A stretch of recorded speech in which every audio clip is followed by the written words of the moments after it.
right, good afternoon, everyone. We'll call to order the City of Murfreesboro Board of Zoning Appeals regular meeting for March 24th, 2021. Next item on our agenda is a determination of a quorum. Per the governor's executive orders, 2 members of the Board of Zoning Appeals, Julie King and Misty Foy, will be participating electronically. Because of this, all votes will be taken by roll call, but between the 2 participating electronically and the 3 here, we have a quorum and full attendance.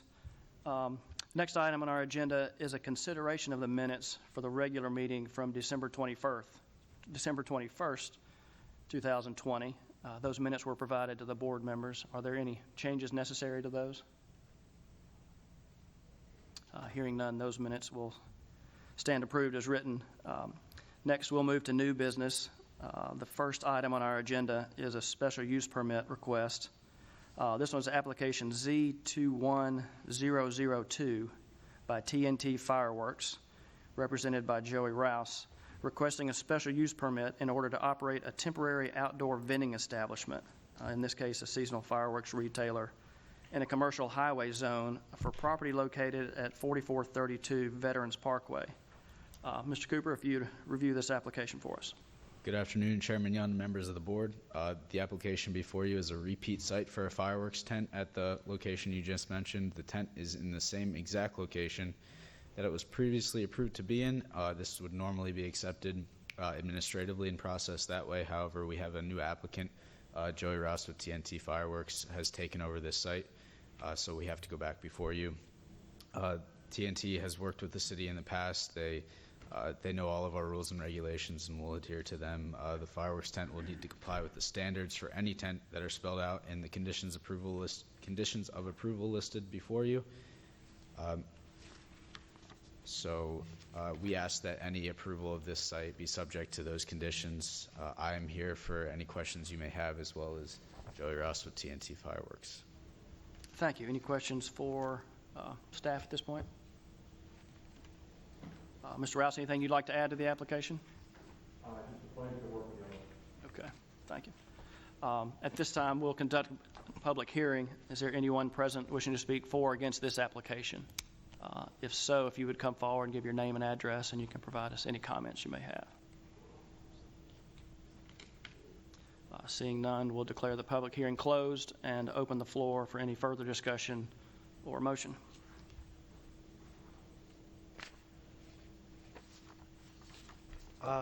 Mr. Chairman, I would move to approve the application as presented, subject to the requirements of the commission. Second. Have a motion and a second. Ms. Rush, would you call the roll? Yes. Members, Mr. Ken Halliburton. Aye. Member Miss Julie King. Aye. Member Miss Misty Lavender Foy. Aye. Member Mr. Tim Tips. Aye. And Chairman Davis Young. Aye. All right, that application's been approved. Next, we'll move to application Z21003, also by TNT Fireworks and Mr. Rouse, requesting a special use permit in order to operate a temporary outdoor vending establishment, again, a fireworks retailer, in a commercial highway zone for property located at 2946 South Church Street. Mr. Cooper, if you'd review this one. Hello again. This is the same situation as before. It is a repeat fireworks tent that has changed ownership. TNT Fireworks will be running this tent. They're aware of all of our regulations. We ask that any approval of this site be subject to those conditions of approval listed before you today. If you have any questions, me or Joey is here to answer. We'd be glad to help. Any questions for staff at this point? Mr. Rouse, anything additional on this application? No, same thing. Okay. At this time, we'll conduct a public hearing on this application. Anyone wishing to speak to this, please come forward. Seeing none, we'll declare the public hearing closed and open the floor for any further discussion or motion. Mr. Chairman, once again, I would make the motion to approve the application subject to the conditions that were referenced in the application. Second. We have a motion and a second. Ms. Rush, would you call the roll? Member Mr. Ken Halliburton, Aye. Miss Julie King, Aye. Miss Misty Lavender Foy, Aye. Mr. Tim Tips, Aye. Chairman Davis Young. Aye. So that application's been approved as well. Appreciate your time. Our next application is Z21004 by Mr. H.C. Clover Architects, requesting a special use permit in order to install a drive-up window, electronic menu board, and queuing lane within 200 feet of property zoned PRD, which is Planned Residential District, in a commercial fringe zone. This is for property located at 2901 South Church Street. Mr. Cooper, Well, again, Hey, Regular Austin, any way to pull up on the screen what we're, absolutely.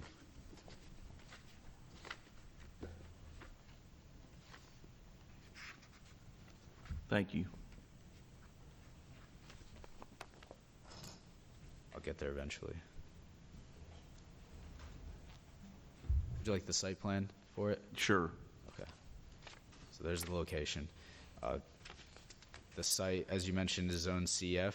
In the CF zone, if it's adjacent to a residential street, any type of squawk box or call out for a drive-through window needs to be 200 feet from the residential zone. In this case, they would request that it be operated 94 feet from the property line. So there are certain conditions listed within the CF zone that call for some mediation to happen in case this has been requested. They have committed to, I'll show you the landscape plan. They have committed to construct a buffer as well as a berm right here to block off any noise. They also have agreed to build a 6-foot privacy fence along the back to further prevent that noise from reaching the neighbors to the east.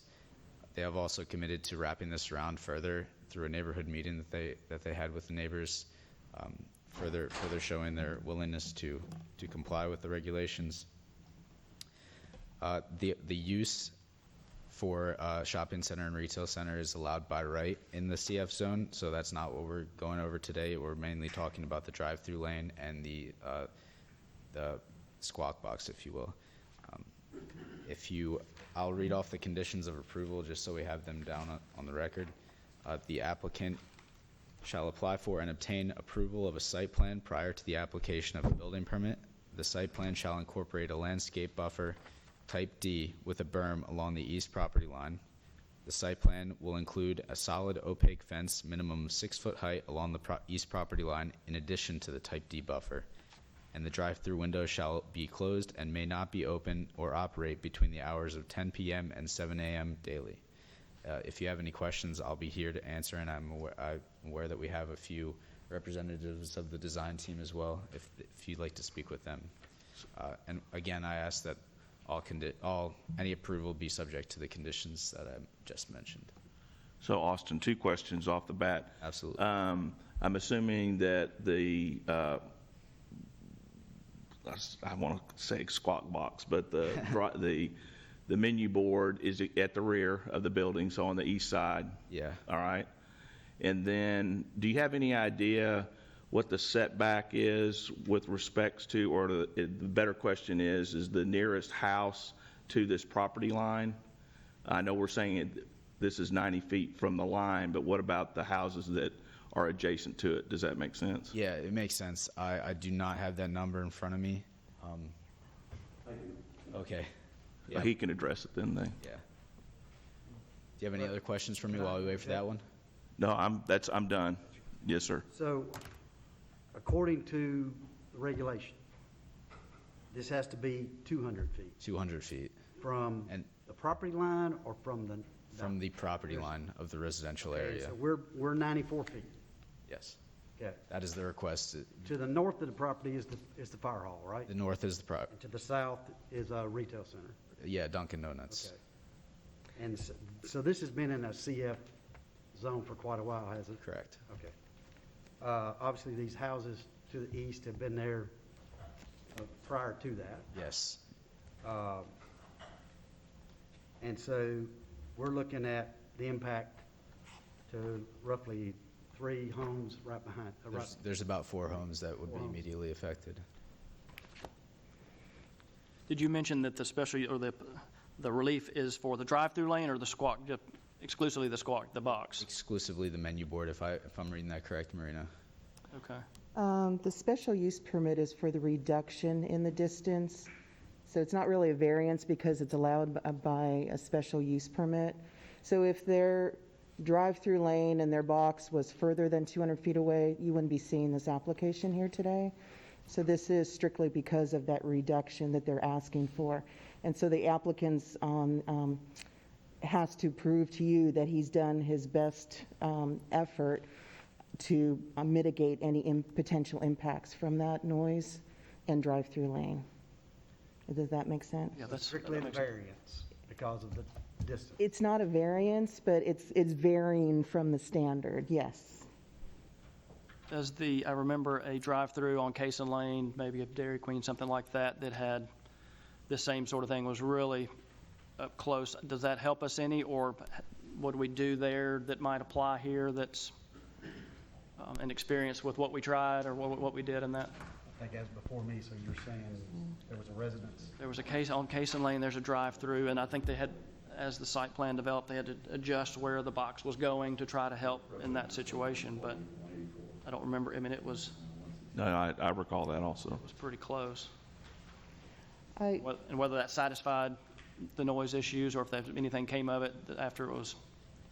I think that was so long ago that Mr. Demasi might have been No. Board of Zoning. You're dating yourself, Chairman Young. Uh-oh. No, yeah, you're right. You have excellent memory. That's the one that came to my mind. The Dairy Queen, the DQ Grill and Chill on Cason Lane was right next to a home in Stone Trace. And I believe their special use permit was approved, but they had to put certain measures in to mitigate the impact. And I think there was I haven't gone back and looked at that, but if my memory serves me correctly, there was, perhaps a solid privacy fence in addition to the required buffer. So anyway, As far as we know, that sufficed noise issues and to my knowledge, we didn't receive complaints Right. after that, but that was probably about 15 years ago, and that's the reason I jumped up, because I know that okay. I've been here a lot longer than they have, Right. and Okay. I actually remember that. Okay. So do I. So, can I ask, have they, property owners to the east, have they been contacted? Have they had any input? Are we going to hear from them on it?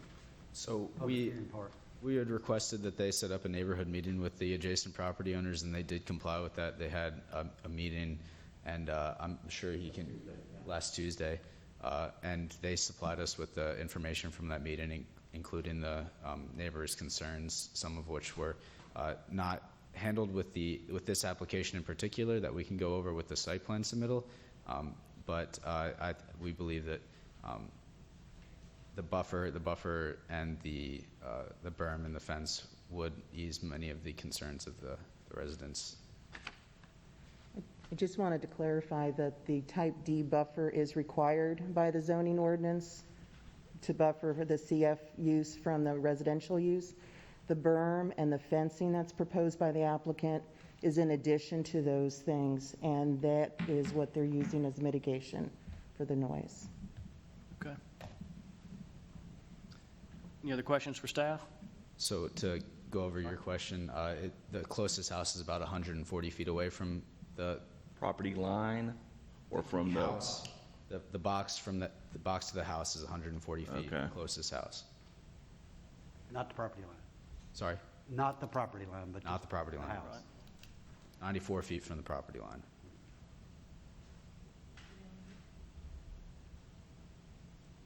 Any further questions for staff at this point?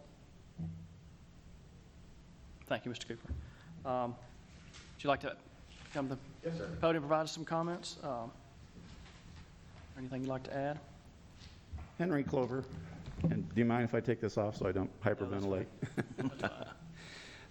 Henry Clover, AC Clover Architects.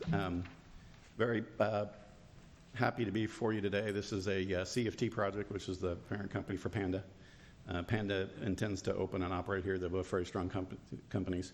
We did indeed reach out and have a meeting with the 4 houses immediately behind last Tuesday. And it was actually very good, too, because the first thing I noticed when I walked on the site is the condition they have today is this is almost an exact replica of what's next to it on the south side right now, which is Dunkin' Donuts, which has a very similar type layout with a berm and evergreens behind it, a fence.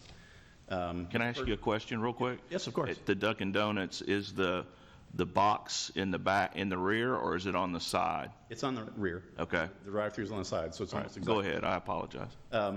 But the first thing I noticed is that one of the residents' house is actually on a curve and rotates around the corner. And so our landscaping was not appropriate because it didn't turn the corner. So we've actually revised the site plan and added the fence, which they did request. We are going to connect, because it's open right now and people can walk through. So we're going to connect to the existing fence. It goes up on top of a berm that goes up 4 feet. So the fence on top of that will be 10 feet. Behind that, we had 20 green giant arborvitaes. Now we're going to have 31 because we're actually turning the corner and protecting them. We've also oversized them. They're not going in as the standard 6 or 8 feet. They're going in as 10 or 12. They grow about a foot a year. So the first goal was to try and protect them. Another concern they had was there's a fairly large oak tree in the back. It's actually on city property. It's actually on the fire department property. But obviously, the neighbor has the swing in it for his child, and it was quite cute because I showed up and she was swinging in the tree. But they were concerned about that, but we've talked to our landscape architect, and the tree and the drip line of the tree, we're not digging down. Everything's going up. Also because there's 2 feet of rock. There's rock 2 feet down back there, so we don't want to go down. So everything's going up, but the drip line is going to be very rarely affected because we're only adding a little bit of dirt to the corner, and trees are, particularly that type, I think it's a white oak, is very hardy. They were concerned about the trash, and they asked for a roof, but with the 9 yards and how they're picked up, we do not think this is a good idea, but they also asked for a hose bib, so we've agreed to put a hose bib. We've agreed to the time of deliveries, and for refuse would be only being during business hours and not before, I think, 8 or 9 a.m. There have been things like that they requested. The only things that we really didn't agree to was moving them, building a temporary, huge, expensive wall, but we have agreed that we're going to work with the contractor and try and get the grading done. I mean, obviously, they wanted the landscaping in first, but it's not possible until you get the grading done. So we're going to try and get the building demoed, get the grading done, and get the landscaping and the fence in as soon as possible. There was concern about the lighting. We provided them with a site lighting plan. Shows 0 foot candles, and that doesn't include any of the trees or fence or anything that would be in the way. They were concerned about seeing rooftops. The Dunkin' Donuts behind next door has a gutter on the back. We'll have a parapet wall that'll be at least as tall as all the HVAC equipment. So we're trying to be very good neighbors, and excited about the opportunity. Mr. Teach is here, and I'm sure he'll have some additional concerns or comments, and I'd like to respond to those if he brings them up. But most of them we've tried to accommodate, short of things that were not practical or very cost prohibitive, including buying his property, which he had requested to get access out, and we knew that that wasn't possible. One, it didn't have access to begin with, but 2, we can't put our traffic onto a residential street. We knew that wouldn't be possible. So I'm here to answer any questions you may have. So I have one. The hours, I know that the application was limited to where the drive-through was going to stop at 10. Yes. Or would not operate between 10 and 7. How late does the actual Panda, is it Panda Express or Panda just Express. How late does it stay open? Typically only 10 o'clock. Okay. They open up at usually 11 or 10:30 or 11. Okay. And they stay open to that. The other thing I didn't mention is that they do have technology on the speaker boxes that are controlled by ambient noise. One thing we noticed while we were there is the Dunkin' Donuts is right next to them, and you couldn't hear anything because sound is not additive. So when you have that highway sound, it doesn't add to it because the loudest sound is still the loudest sound. But they did indicate that when it got quiet at night, they could hear the squawk box. But that's also because they're exposed. I mean, there's no plants, there's no trees, so this is going to completely close it in all the way around. And as I said, the speaker actually has sound control, so if there's a lot of noise, it adjusts for the noise, so if it gets quiet, it adjusts as well. So very successful. And The diagrams we've shown them show that you'll have only about a 40-foot candle, which is what's considered to be a quiet urban environment. Or I said foot candles, that's not right. That would be lighting. It'd be Right. decibels. Okay. Any further questions for Mr. Clover? Thanks, sir. Mr. Cooper, you have something you'd like to? I just have a quick clarification to make. So when I was speaking earlier, I mentioned the 94 feet to the speaker box. So the ordinance calls out that it's the closest drive-through operation, and that would actually be the drive-through lane itself. So that would be 83 feet from the property line, not 94. So if we're working on distances, that would be. Yes, it's in the report as 83, but I just wanted to clarify it with you out here. Did the Dunkin' Donuts didn't run into this issue? We could not find the report for the Dunkin' Donuts on that one. Yeah, it was before my time. Okay. So Austin, while you're up there, the applicant mentioned that the landscape's going to come in after because of the grading piece, all that kind of stuff. So I'm assuming they would not get their C of O until this landscape has been put in, or? That is correct. Okay, thank you. Any further? And that's standard too. It's- Right. Well, he just mentioned it was going to be later, and we've had an applicant with a development in the Medical Center Parkway that never did it. But we didn't have a C of O to hold over their head. May I clarify? The goal is not, normally landscaping goes in last. The goal here is that we're going to try and get it in as soon as possible once we get the grading and the tension in. Okay, We're actually trying to reverse it, excuse me. right. I just want to make sure we had something in play that would kind of hold our feet to the fire there. I think the benefit of having the fence there as well would be that while the trees are maturing, it would just continue to block off that noise. Sure. Thank you. Anything else from me? Any further questions for staff? Thank you, guys. At this time, we'll conduct a public hearing. Anyone present wishing to speak for or against this application, if you'd come forward to the podium, give us your name and address, and you can provide us any comments you may have.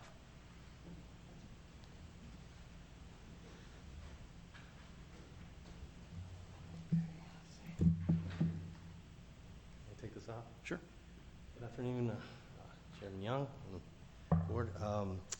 So I live at 2890 Runnymede. I'm in the corner, right here in the far corner where he was talking about, Henry was talking about. So can I get your name, sir? Oh, I'm sorry, Nathan Daniel Creech. That's okay. My apologies. That's okay. So we had a couple of things when we met, and I've done a little bit of just kind of research. I like that he said that the building that's going in is identical to the Dunkin' Donuts, because I've had a chance to talk with several of the neighbors that actually live there and went through the construction process. I went today and measured from their, basically the back door of theirs to the Dunkin' Donuts, and it's 150 feet, all the way through that berm, including the berm, the fence, and whatnot. So as he said, at night, they can hear that. So they do hear that once the traffic out front starts to die down on Church Street. So that was one of the things that we spoke about. We also spoke about the actual construction process, that they do a lot of blasting, because we're on a huge rock bed right there. So, and that's for like your footers, things like that are mandatory for a building. I know that they're not going to dig down, they're not going to grade down, they want to keep it up, but there are certain things that'll have to be, done to do some blasting itself. So I was wanting to know if we could get like a geo, one second, I've got it, basically a geotech. I don't know if they have that currently, if they're even at that phase yet, if they've done. We do. You do, you have that, okay. That way we can know how much is actually gonna be taken out. And one second here. Because we had a list of things that we wanted to see, and they responded to them, And we actually, because it was so far late in the game, we didn't get a chance to really respond back. I don't know if this is the forum to do that. If it is, I'd love to talk to you guys about it. If not, I don't know what the next section is, because I know that this is particularly for the squawk box, and whether or not to, to make the provision for that. But there's a lot of things to consider just in general of something like this going in the back of residential. The build itself, typically, we'd ask for like a sound barrier, or at least things put in place before, the blasting and the construction and all the stuff that they need to do. The reason why is because, well, I have a 3-week-old baby.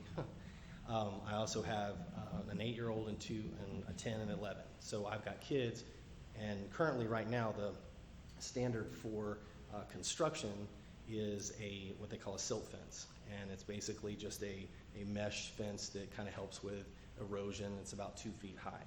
So I would say for sound, that does absolutely nothing. For safety and the kids in our neighborhood, there's definitely some issues there with the possibility of them, crossing over a 2-foot fence. That's also one of the reasons why we asked for them to connect the fence for the fence that runs behind the Dunkin' Donuts, to connect those, because we have a lot of kids and teenagers that like to walk through, beside. I mean, we're Indian Hills, and there's a lot of kids that live there, and they're coming through there, and they're constantly walking there. So there's definitely some issues we probably should address at some point with that. But to get back to the initial thing of the actual squawk box itself, I do know that Mr. Wallace, it's Ed and Cindy Wallace, they're directly behind the squawk box, and they can hear it. It's 150 feet to their home. So if that gives you any kind of idea. Now, one of the things that they did, in talking about the Dunkin' Donuts again, which I brought this, I thought this was really interesting. That next door, what they did, I'm assuming that the last round of when the Dunkin' Donuts was probably making the same kind of appeal, I'm sure.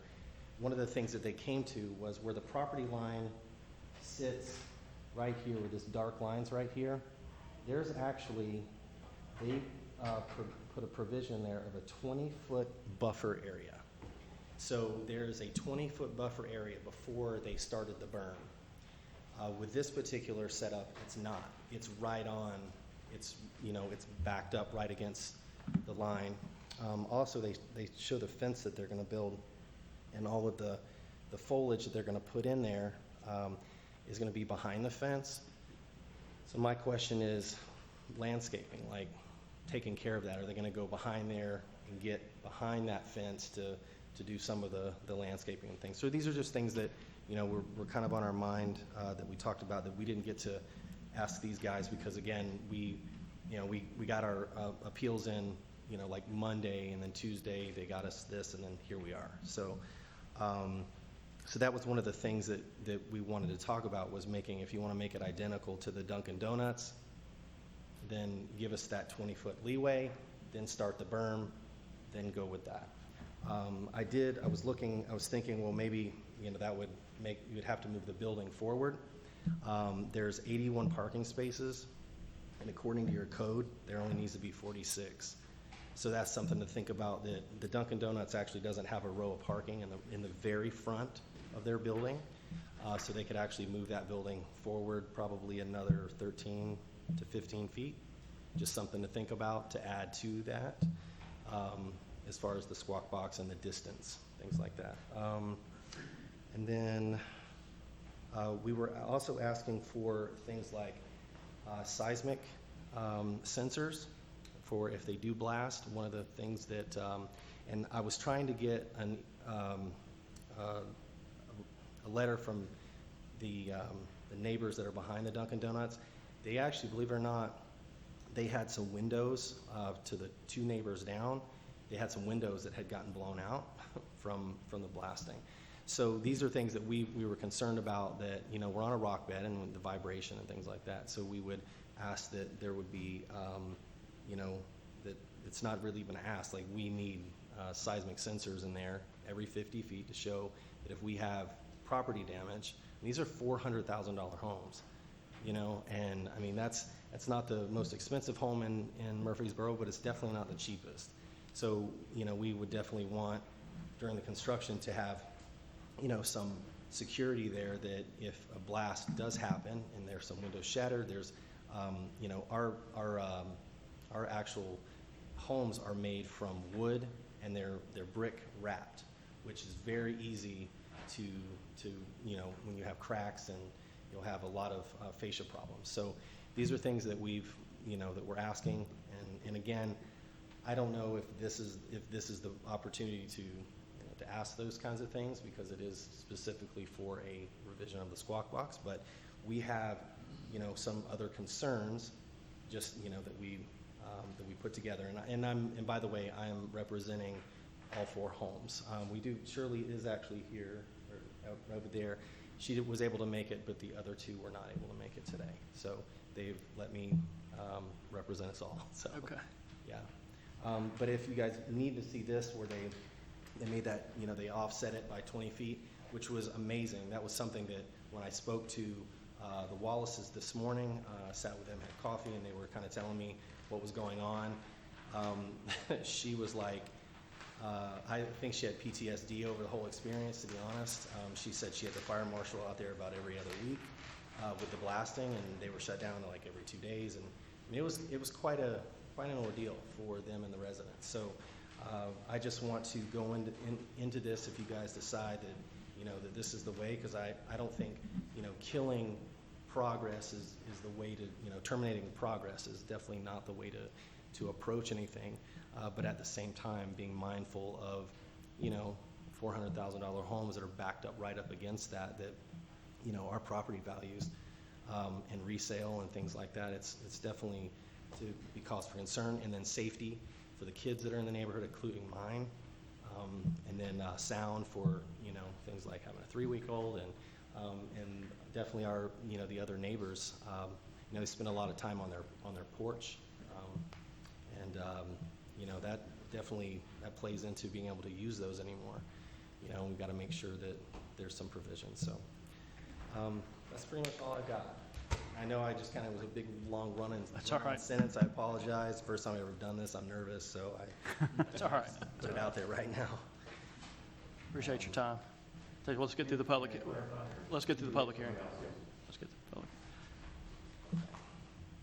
And I do, if you guys wanted to see this, they did this for me. I'd asked for particular, you know, feet from, you know, the house to the squawk box and some you know, various footage.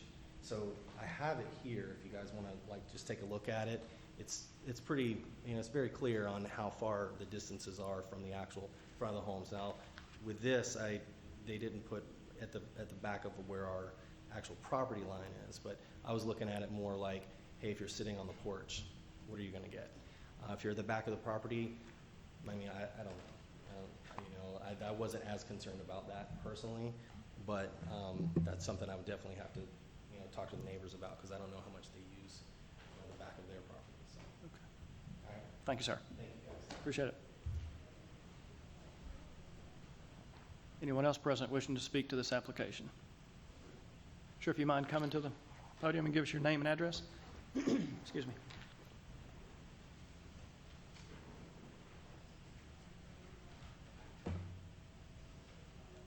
My name is Shirley Bowman. I live at 2902 Runnymede Drive, which is adjacent to the property in question. I want to thank Mr. Clover and his team for meeting with us last week, and thank you, Daniel, for speaking on behalf of us. I just want to emphasize a couple of points that Daniel made. One is that when they measured the distance from the squawk box to our homes, they didn't account for our back covered patios, which is where we like to spend time in the evenings, and that squawk box will definitely make an impact on our quality of life in that regard. I also wanted to make sure that they do provide liability insurance for any structural damage or cosmetic damage incurred during construction. and I don't know if that has anything to do with the squawk box or not, but I just wanted to reiterate that point. Thank you. Thank you.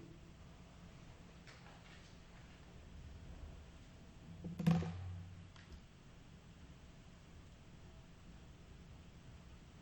there anyone else wishing to speak? Seeing none, we'll declare the public hearing closed and open the floor for further discussion.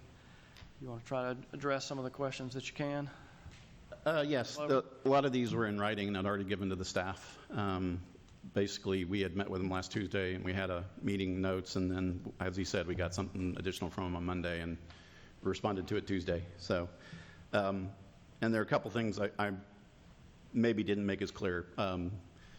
We do intend, and we did say that we're going to put a construction fence with a 6-foot fence that you rent, and we're going to put a mesh on it so that, because the biggest concern they had was obviously all the trash and stuff blowing, and obviously I took pictures of the Dunkin' Donuts that was against their back fence line, and it was obviously true that wind was blowing stuff. So the first thing we agreed to do was to actually put a construction fence, not that, you'll have to do the silt fence for erosion control, but there'll be a construction fence behind that as well, which we indicated we would put a mesh on, so it's the fiberglass mesh that makes it not completely opaque. So the site will be protected from any kids getting there and in there, and that will obviously be a concern. The PM for the project will be local. We have already agreed to give them certificates of insurance for the contractor. Obviously, they can't be additionally insured, but obviously they'd have all the information to make a claim if there is any. We've already talked to the construction department about the concerns of the previous. We do have a geotechnical report, and the site is being designed to try and avoid the rock as much as possible. We do know that the rock is 2 feet deep at the very back. That's where we're going up. The only thing in the back of the site that we'll be dealing with would be the site lighting pole, which is about 50 feet in, but that can also be toothed into the rock. There is a storm pipe that's oversized as well that will be going from there. The building itself is 5 feet down to rock. So the hope is that we don't get into it much, but we've already warned the construction managers that they're going to have to be very cognizant of it. We've agreed to give them a schedule and also communicate with them prior to any of that work even happening, so that we'd be aware of it. And we've also requested that the contractor document everything right up front, videotape and take pictures of the house to make sure they know the condition of it. I think the bigger issue is somebody previously made a claim and obviously they couldn't prove it. You know, the damage was done or before or after. So obviously we're trying to be cognizant of that. The distances from the house are, 2 of them are 140, and obviously we're taking it from an aerial, and that's kind of a little bit difficult to do. 2 of them are 140, one was 160, and then Mr. Creech's house is like 184, 180 feet away. I think that's pretty much it in terms of the questions, but obviously, you know, we're going to make every effort to be a really good neighbor. Okay. Now, we've referenced the Dunkin' Donuts that's next door. Were you involved in the development of that? No, sir. We're just using that kind of a reference. I'm assuming the screening behind Dunkin' Donuts is different than what we're talking about here. Am I hearing that correctly? That it's not the same? No, it's basically the same. Buffer, with the fence and Type D buffer? The only difference is we're also intending to put a hedgerow at the back of the parking before the detention, and then we're also putting additional river birches in the side of the detention, plus we've got those 31 that go through. So it's very similar. There may have been stuff that was planted on the other property that we're not aware of, but in terms of on the property, it's very similar. Okay. So I guess in lower noise times of day, the sound that's getting to the properties behind Dunkin' Donuts would be similar to what your residents to the east will experience. They would be, but what happens today is you can't, I mean, the sound of that, you can't hear at all during the day when the road's very busy. That's a 6-lane road. It's very busy. That sound is like 84 decibels, and it's still very high when it gets there. The only time that, I mean, and I think a lot of the issue too is it's just this little squawk area. So this will actually continue it all the way through, because sound will bounce off of things. So there's these metal sheds on the back there right now. But this will be a continuous barrier now all the way to past and around the corner of the fire department, because we're extending the trees and the fence up to about halfway up the building, 3/4 of the way up the building as well, to try and protect that corner. Okay, so when you turn to, you're saying when you turn to the north, roughly halfway along that north property line? Yes, yeah, it goes, I do, unfortunately my staff didn't give me the revised plan, so otherwise I'd hand it to you. But we did turn and put about 11 more additional trees of the green giant arborvitaes going on the north property line to the, I guess that would be to the west. And the fence extends up. We made sure that we looked at where the cars would be and the window would be. We made sure that was completely screened. So. Okay. Thank you for clarification. Any other questions for Mr. Yeah, so the first speaker talked about the overabundance of parking. I know you've already got your site plan here, but is there any way to move the building closer to the road and still meet the parking requirements? The other question I would have is if the box was on the, say, the right-hand side of the building, or whatever side of the, I guess it would have to be on the right-hand side of the building. Is that possible with respects to the site plan and the way traffic would flow through this particular site? My apologies, I didn't read my cryptic note to myself to address the parking. So, Okay.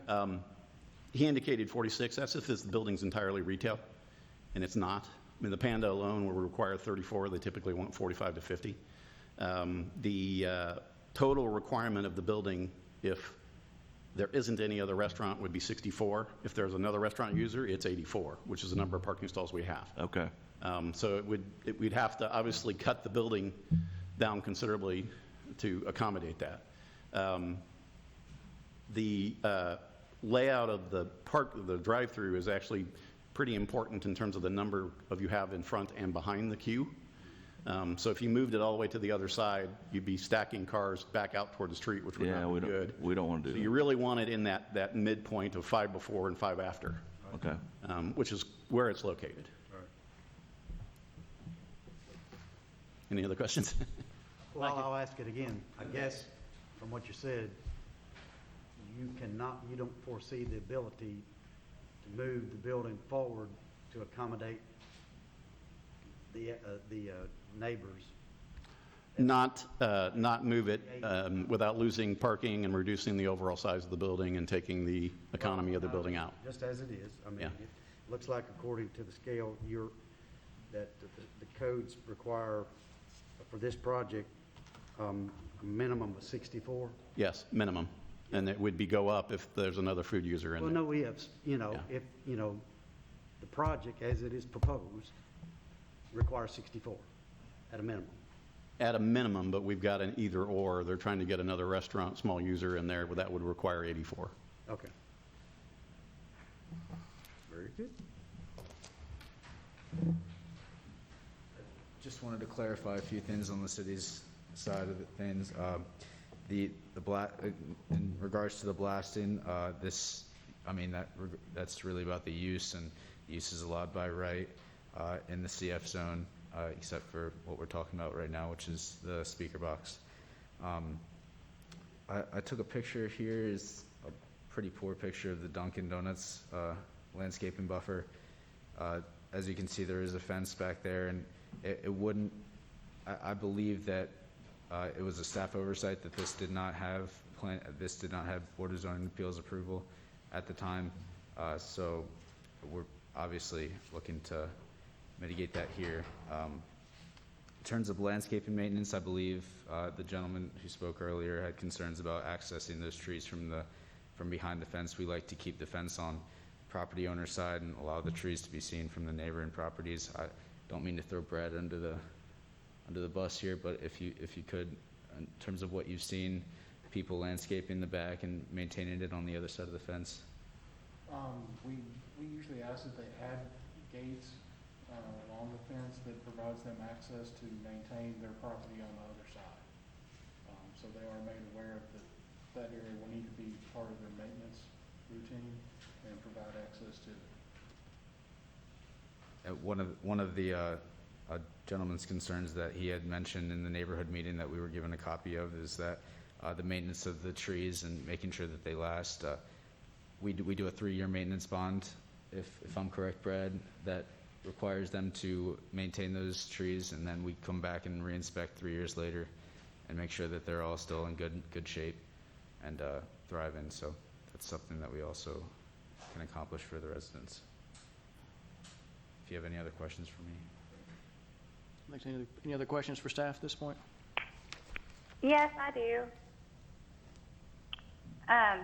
Did you say that due to an oversight on part of staff that the Dunkin' Donuts did not come before BZA, but was supposed to? Yeah, we don't have much data from that approval, so we believe that it was missed by staff and did not have to go through the Board of Zoning Appeals at that location. So for our deliberations today, that would not be precedent. Is that correct? What would not be present? Sorry, I missed that. Would the Dunkin' Donuts be precedent that we need to be taking into consideration since it was never sent before us? I believe that It's a good question. The zoning ordinance per section CF Commercial Fringe District, I don't know which chapter, section 21, the ordinance specifies that if an electronic menu board and drive-through lane is constructed in the CF district and it's adjacent to a single-family residential district, that they can only put that in that location if the Board of Zoning Appeals approves a special use permit per section, subsection B2. So regardless of what happened with Dunkin' Donuts, the zoning ordinance takes precedence as our local ordinance, our local laws, and we have to follow those. I believe what Austin was saying was that he was not able to find the records, so I think staff can go back and look through our archives and our minutes and see if we can locate that and then make a decision as to what to do if we're not able to locate that information. But this is required by ordinance and is applicable for today's application. Thank you, Mr. Rush.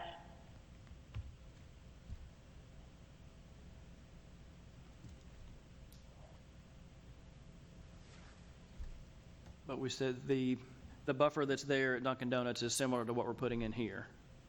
I guess we haven't measured to say, okay, if they can hear it. I mean, I understand you're probably not going to be able to eliminate the sound completely from this squawk box to these, but we're trying to do all we can within reason to mitigate that for them. If this is the same, is it operating at Dunkin' Donuts even though we didn't give our approval to it? Is those mitigation factors working like we expect? So I don't believe that that we can compare that buffer with this one, considering that we did not, that buffer did not meet the, well, I don't know if it did or not, so can't exactly tell you what kind of buffer that is or what factors were there to mitigate for it, but we can tell you that it will be required to be a type D, which is not exactly shown in the picture that I showed you earlier, but that would be a requirement of approval that this whole back part be a type D buffer with a fence and berm. I saw in some of the materials where it talks about decibels at the property. Is there a minimum at a property line like there is foot candles? There can only be so many at the property line, and that, you know, foot candles can get down to close to nothing. Is there something sound that, okay, that's, well, you might be able to distinguish that this is the menu board. We do have it's an acceptable level, and that this will meet that or be under that. We do have a sound ordinance as part of our city code, so it would have to comply with that as part of any application that comes. That pertains to like really loud Sure. sort of things, not so much Not really soft. Yeah. Okay. But obviously it changes at night, so our request here that it ends at 10 o'clock is consistent with the sound ordinance.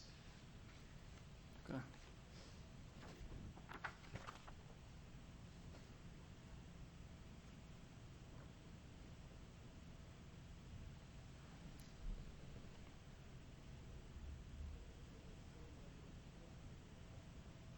Anybody else have any questions or?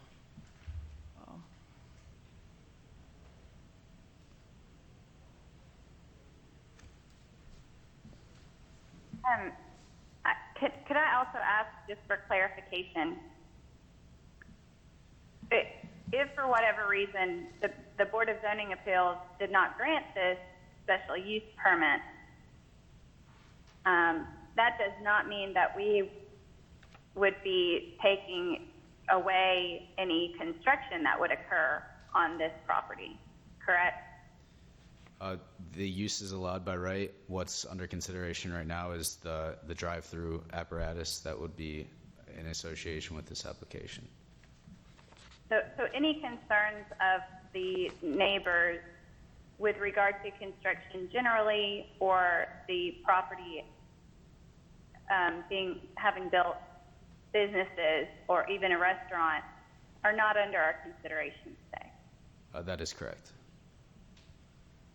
Okay, thank you for the clarification. If I may, I can add that obviously in this day and age, drive-throughs are exceptionally important. If the drive-through was not approved, then the Panda wouldn't go, and then the project wouldn't go, so it would kill the project.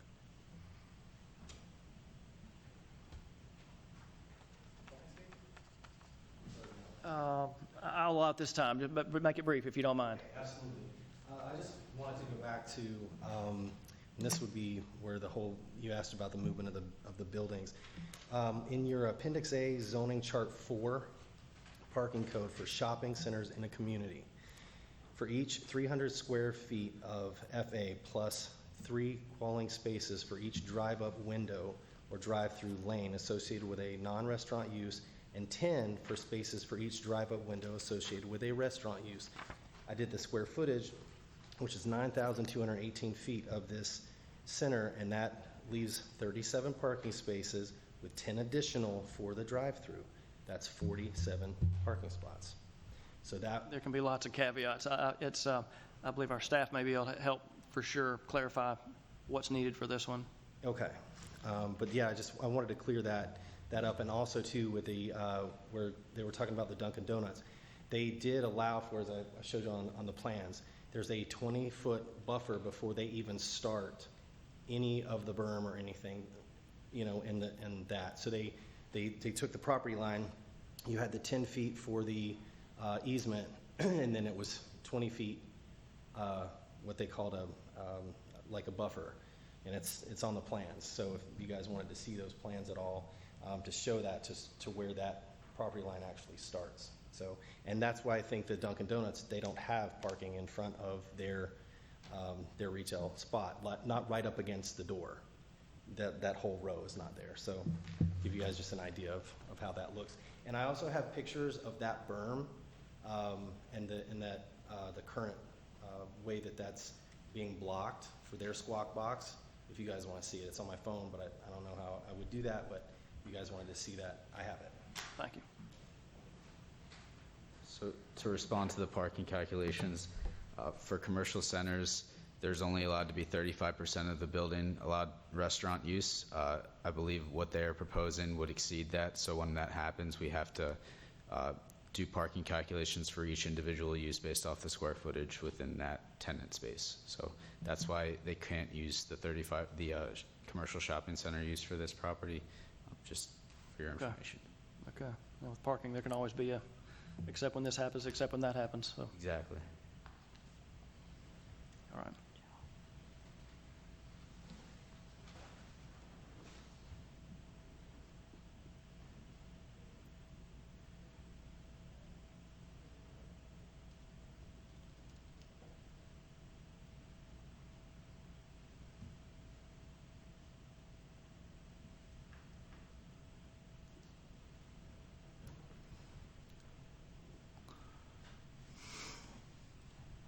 Take a stab at a motion, or is there no one making a motion?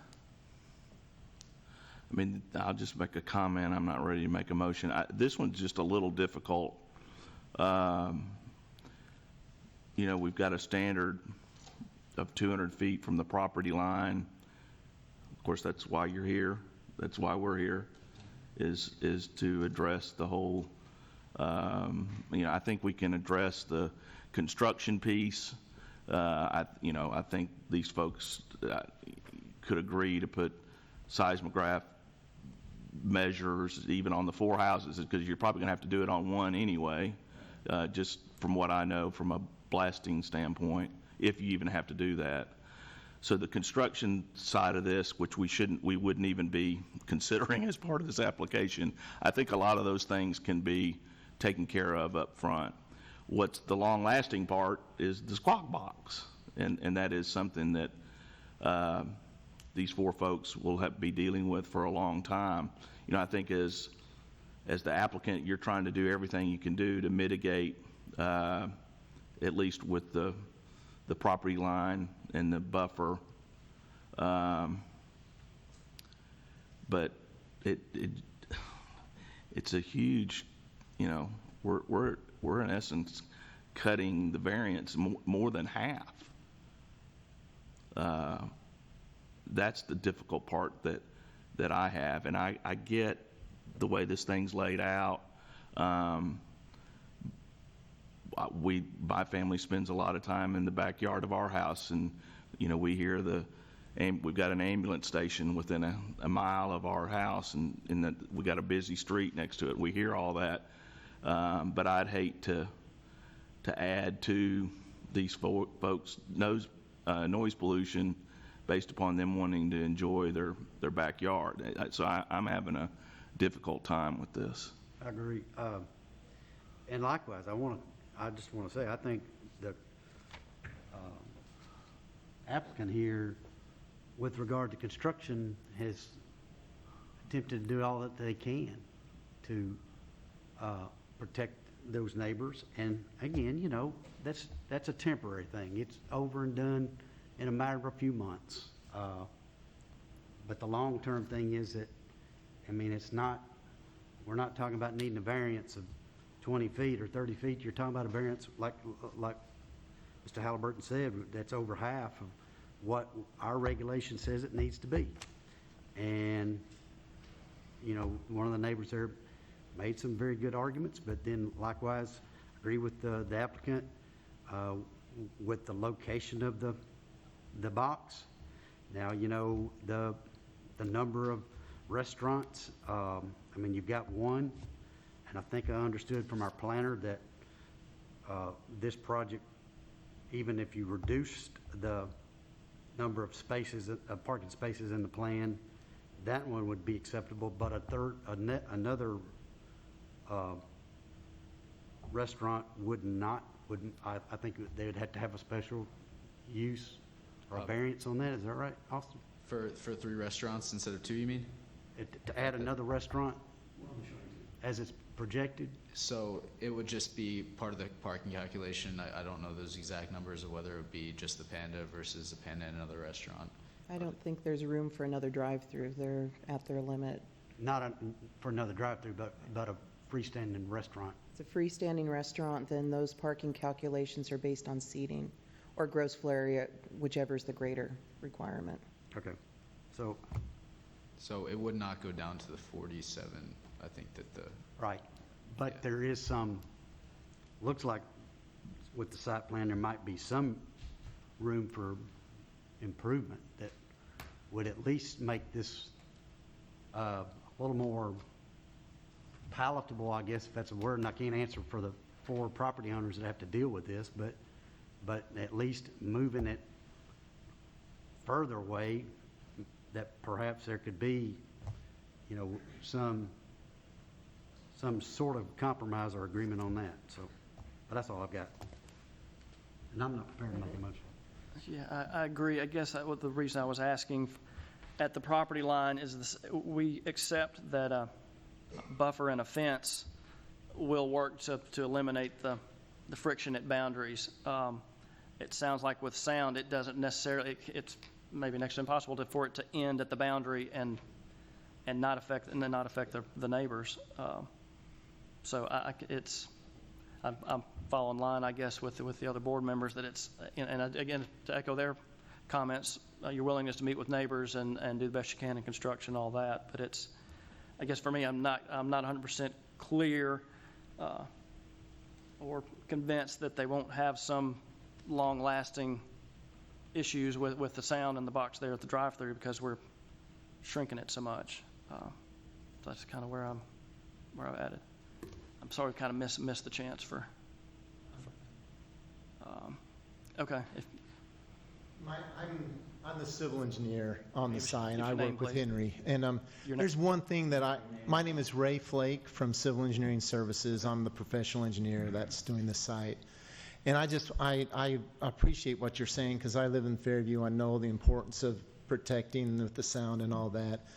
One thing that I'd like to point out that Henry said that I just want to kind of build upon a little bit more is when we were out there on the site meeting with all the neighbors, we had to move behind the house to be able to talk because the road carried so much noise at that time. One thing that this will help is the size of the building.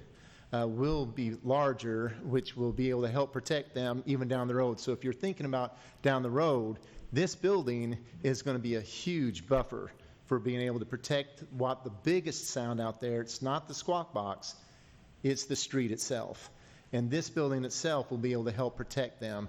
So, I mean, that's why we have the wall, is to be able to protect the neighbors from the sound coming from the speaker. But the building actually is much bigger, and it'll be able to protect the residents from that noisy, very noisy street that is out there. So with what you're saying, I can appreciate the long-term effects, but I believe that the building itself is going to be the biggest buffer of everything out there to be able to protect the neighbors down the road. So, Yeah, my response to that is those neighbors knew that road was there when they moved. They did not know that this box was going to be there after they moved. So if we approve this, then we have added to that condition. From the box perspective, the relief of the building, you can still develop this building and not have other tenants in the building and not have a squawk box at all. That would be my rebuttal. My biggest concern here is that it is in our ordinance that the applicant bears the burden to show us that they will provide mitigation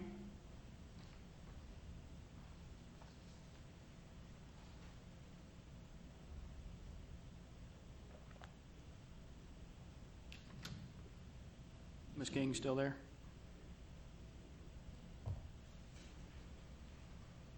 Can y'all hear me, or did I go blank? You You cut went out. blank for a second, but you're back. Okay, I'm sorry. But the applicant's duty is to provide us so that there will not be adverse impact on the neighbors. Specifically,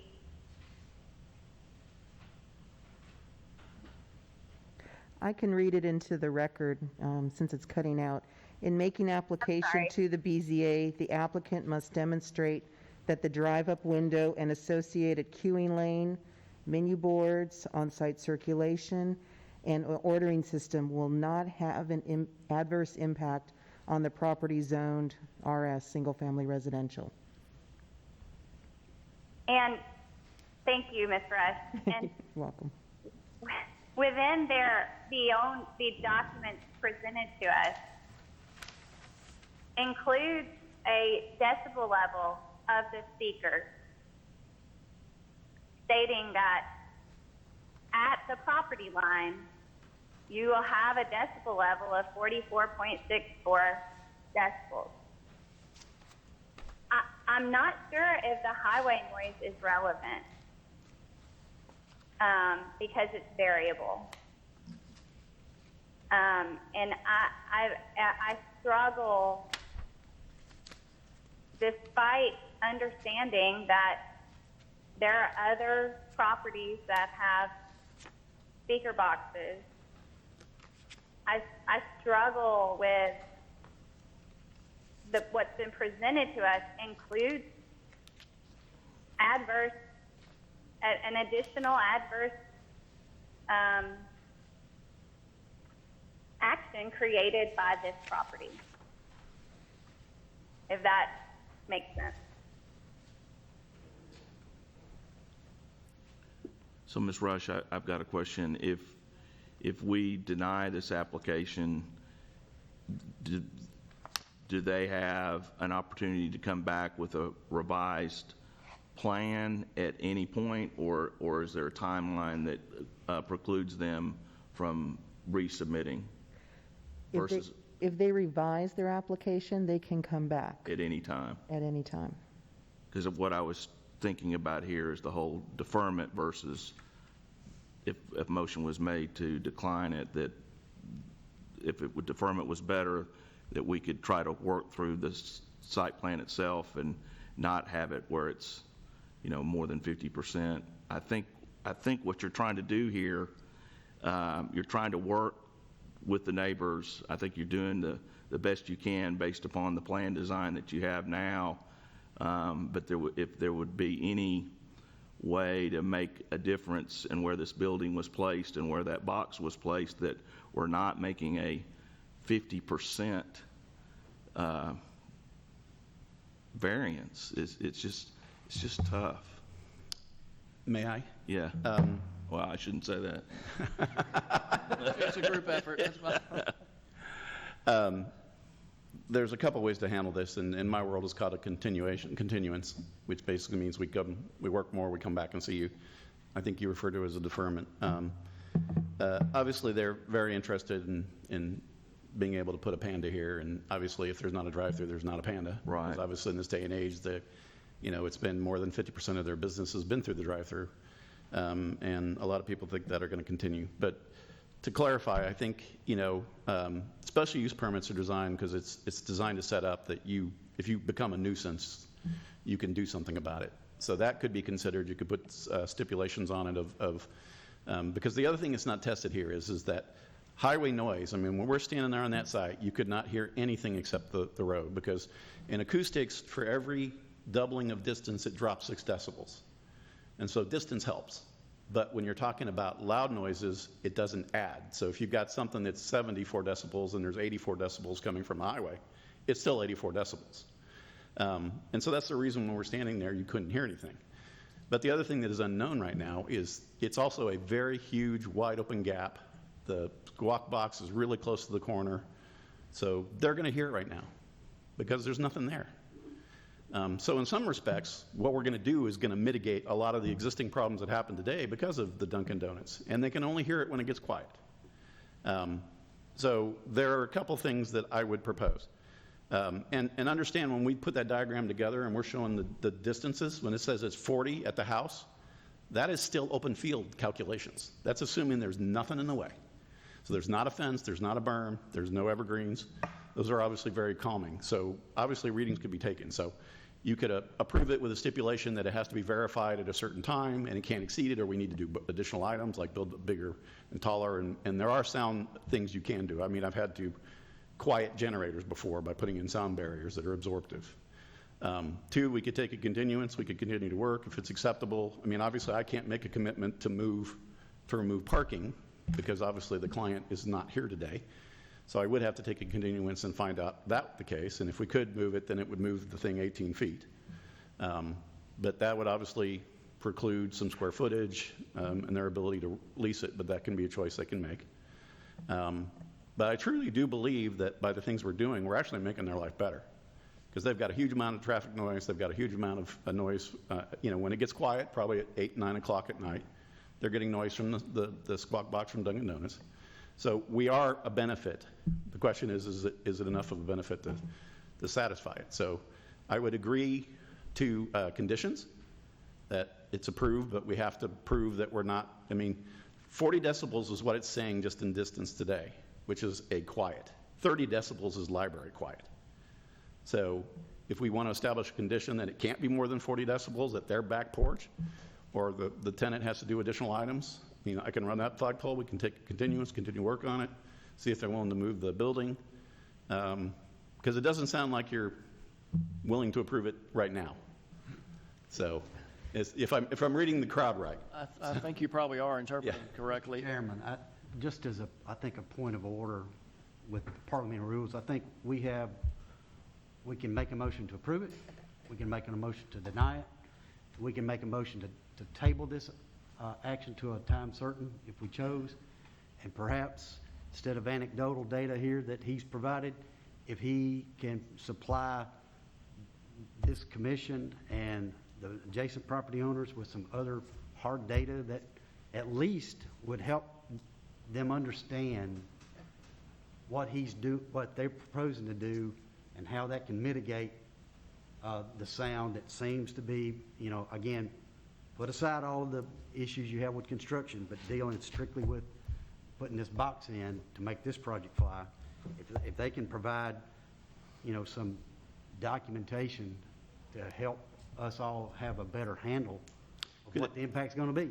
Actually, an acoustical study at the property, just like you do a traffic study, which would be here's the sound during the daytime, behind it where there's actually fence, where it's not, at nighttime, that could be done. And also we can go back and look at if there is a potential issue, there could be additional items, because mass helps. I mean, if we can get more mass there as opposed to a wood wall, and obviously different type of noise. I mean, obviously the fluffy evergreens help a ton too. So. All of our houses are two-story, by the way, so that up there, there's no. Okay, we're here. Again, I appreciate your willingness to work. I want to make sure that if we defer, that we give him clear direction of what will help us and what will convince us.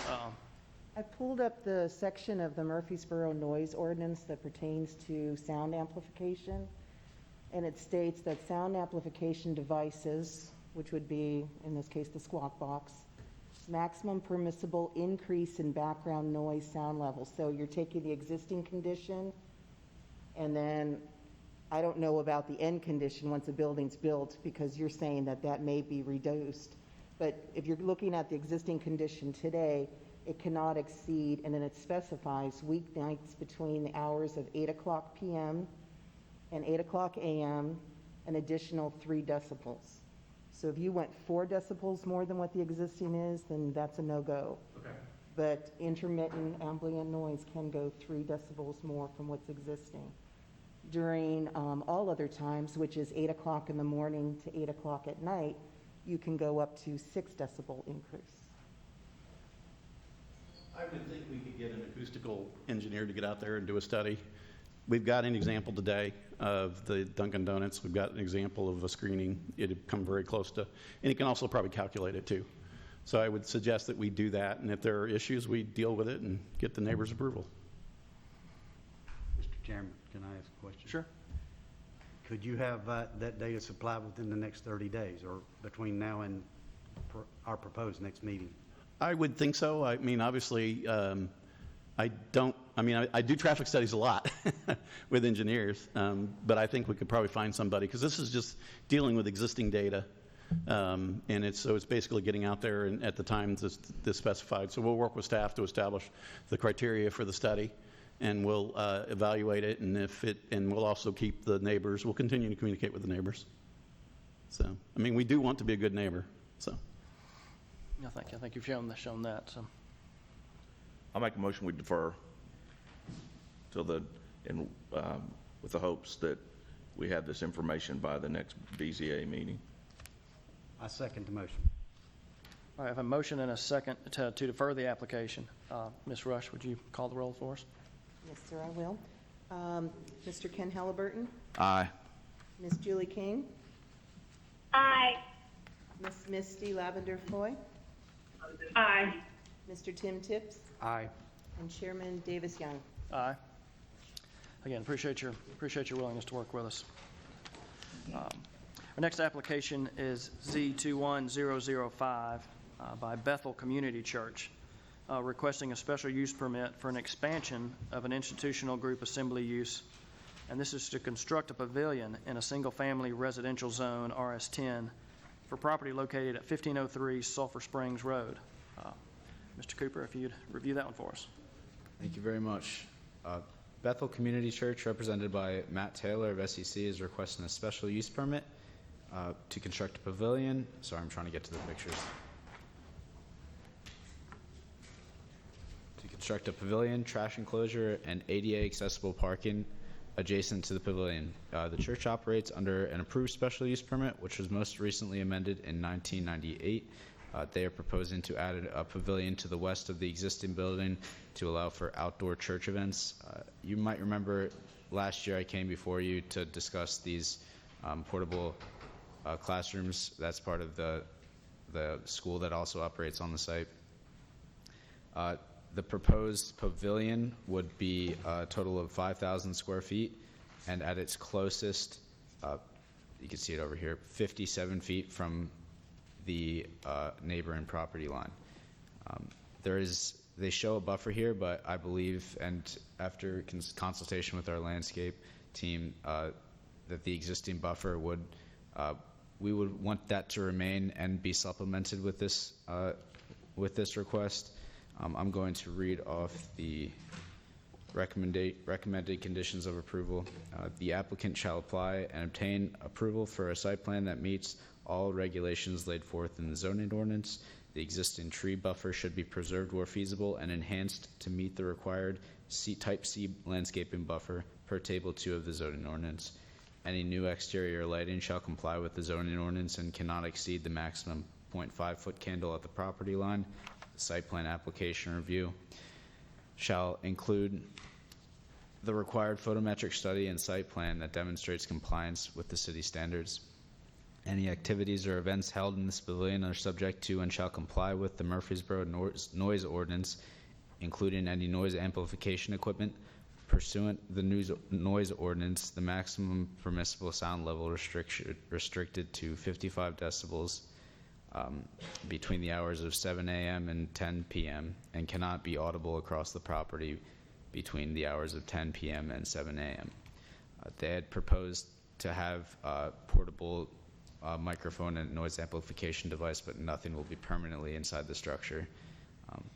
I am here for any questions, as well as any representative from SEC. Mr. Mulchin is here as well. Thank you. Any questions for staff at this point? So no amplification after 10 p.m., right? Is that what I heard you say? Correct. That's going to be our stipulations. I've spoken with Matt Taylor about this, and he said that they wouldn't have events after 9:30.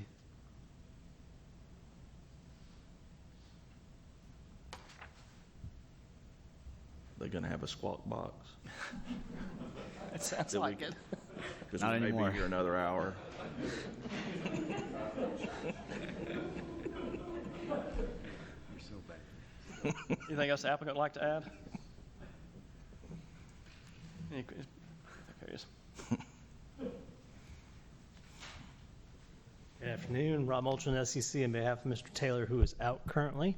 We're in concurrence with all staff's recommendations on this matter on that side, and I think the church is looking forward to providing this pavilion for outdoor activity, shelter, in regards to any activities the church would handle on that side. I think the buffering side of things in regards to landscaping, we will definitely work with staff and still preserve the existing tree line that's out there and supplement it with the Type C that's shown in the plans you guys have before you.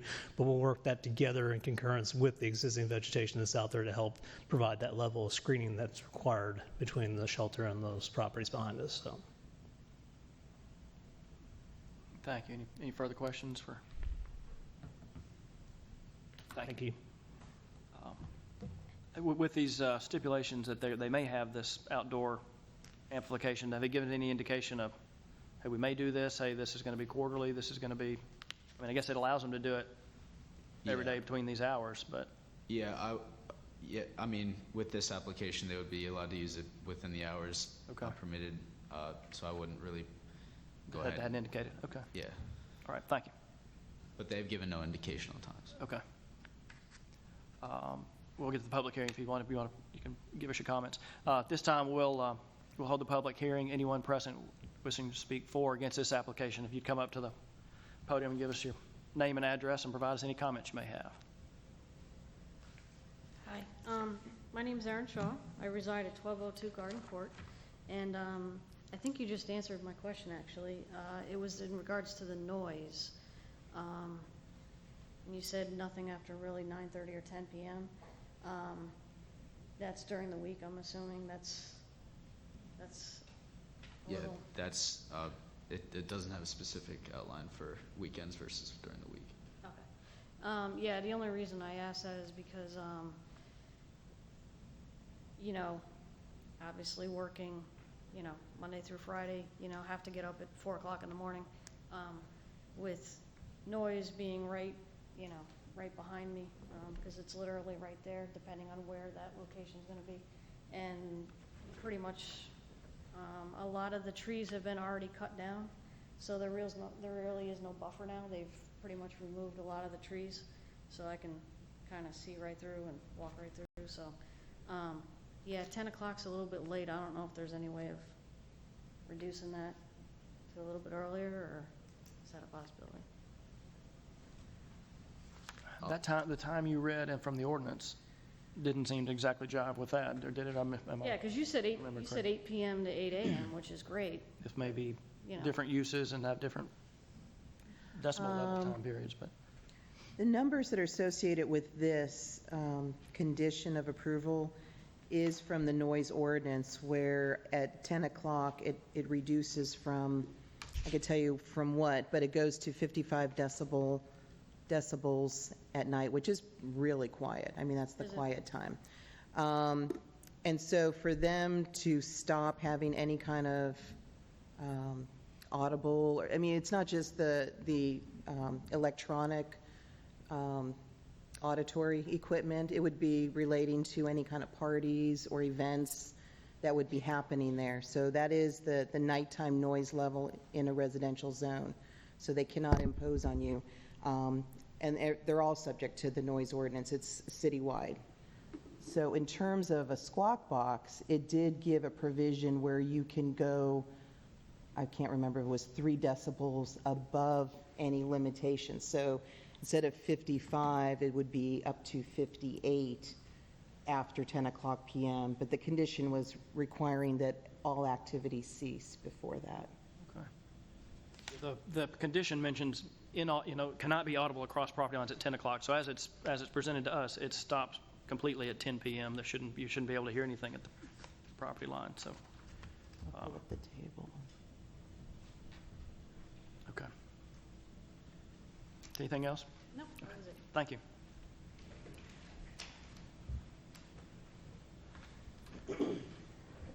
Thanks so much. My name is Brock Lillis. I pastor Bethel Community Church, and I appreciate your concern.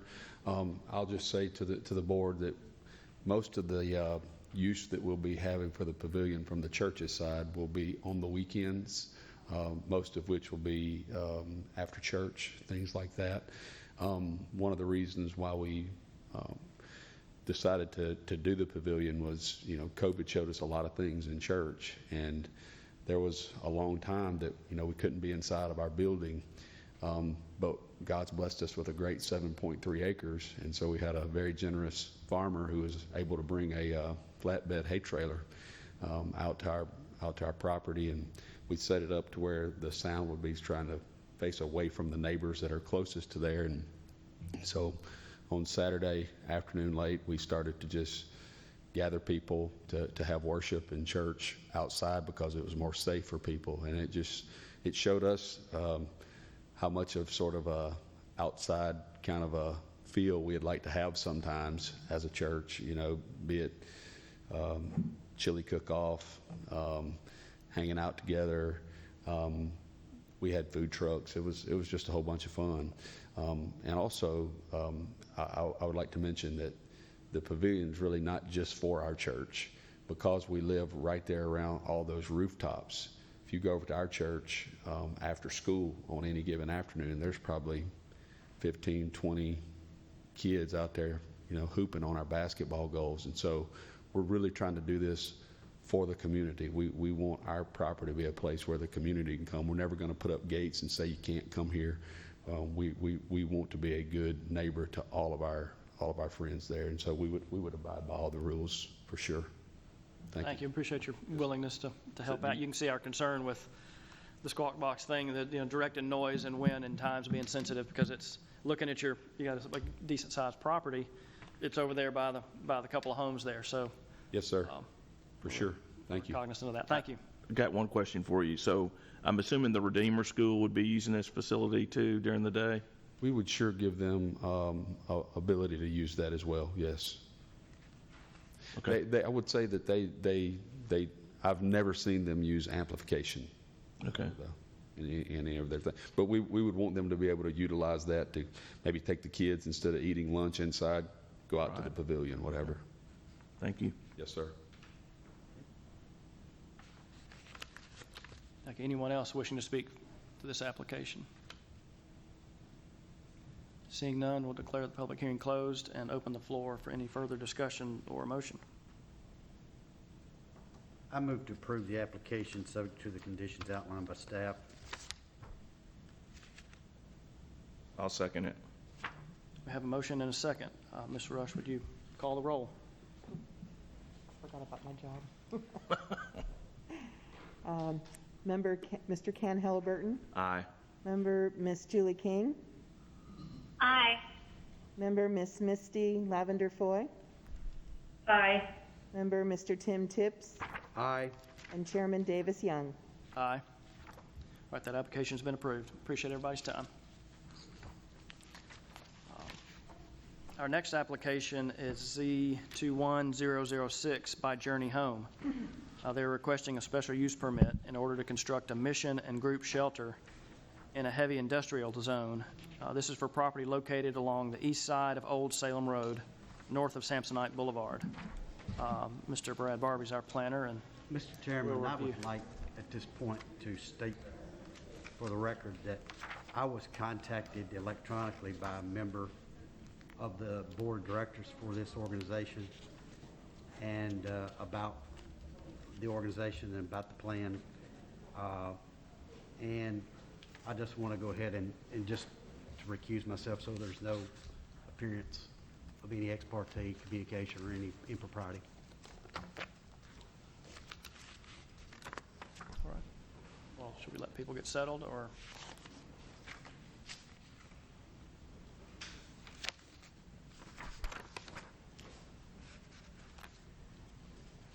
I'm ready if you are. Good afternoon, Chairman Davis and members of the Board of Zoning Appeals. Matt Taylor, on behalf of the Journey Home, has submitted an application for a conditional use permit for both a group shelter and a mission for property located at 1232 Old Salem Road. The property is currently zoned heavy industrial, and the proposed use of group shelter and mission are both permitted uses in this district. I did want to point out that there is one typo in the staff report. Under the conditions of approval, there is the number 6 is listed. However, there is no 6th condition. It was just a typo. So the Journey Home proposes to construct a 23,400 square foot 2-story building, and the site will include the required parking infrastructure, landscaping, and management for solid waste as required by the Murfreesboro Design Guidelines and Zoning Ordinance. The new location will serve about 70 to 100 people daily for meals and daytime services. The shelter will consist of 10 individual rooms, accommodating up to 30 people overnight, in addition to staff members that would be necessary for operating the facility at that time. It is important to note that those 10 rooms will be available exclusively to homeless families with children. In reviewing the application, they have submitted standards, or they have submitted responses to the standards of general applicability that apply to all applications for special use permits. In addition, there are additional standards that are required to be met for a group shelter and a mission. Analysis can be found, or full analysis can be found inside the staff reports, but in reviewing the responses to those conditions, it appears that all of those have been satisfied adequately. If the board approves this request, staff recommends the following conditions of approval. That the special use permit is for establishment and operation of a mission and group shelter. The operation of the use shall be substantially consistent with what has been presented to the Board of Zoning Appeals. Number 2, the applicant, Journey Home, shall obtain all necessary state of Tennessee permits and approvals, if required, and copies provided to the Planning Department prior to certificate of occupancy issuance. Number 3, a site plan shall be submitted to the planning department for review and approval prior to the issuance of a building permit. The site plan submittal shall include civil plans, landscape plan, photometric lighting plan, and building elevations, and any other plans necessary to demonstrate compliance with the zoning ordinance and design guidelines. The plans submitted shall be substantially consistent with what has been presented to the Board of Zoning Appeals. Number 4, a detail of the proposed fence must be included with the site plan submittal. And number 5, if the City Council grants a variance to the sanitary sewer allocation ordinance, then the maximum number of beds in the group shelter shall be 30. If a variance is not granted by the City Council, then the maximum number of beds in the group shelter shall be limited based on the sewer allocation ordinance. Any increase in the number of beds for the group shelter above 30 shall require approval of an amendment to the special use permit by the Board of Zoning Appeals. I'm available to answer any questions that you may have, and I believe Mr. Rob Molson from SEC is also present. Brad, can you address real quickly the site itself and then the zoning that's applicable around the site? Right. As you see on your screen, this triangular property is the subject property. I believe the properties both to, I guess you'd say the east, there's a residential property here, but it is zoned heavy industrial. This is a trucking company that's also heavy industrial. You have a vacant lot. All of these are heavy industrial as well. I believe this is formerly the Murfreesboro Fire Station here, and I'm not sure what is in this building off the top of my head. Pest control. So directly across the street, is that residential? Directly across the street, this property is referred to as the Malloy property. There is a house there. I do not know if it's currently occupied or not. We have received development plans for that piece of property showing a new street that'll go from New Salem Highway over to, or from New Salem Highway to Old Salem Highway called Kilbrandon, as well as a lot at the intersection of Middle Tennessee Boulevard and New Salem that has been subdivided for the development of a convenience store and gas station. So currently, is it heavy industrial also, or is it commercial? I believe it is commercial fringe.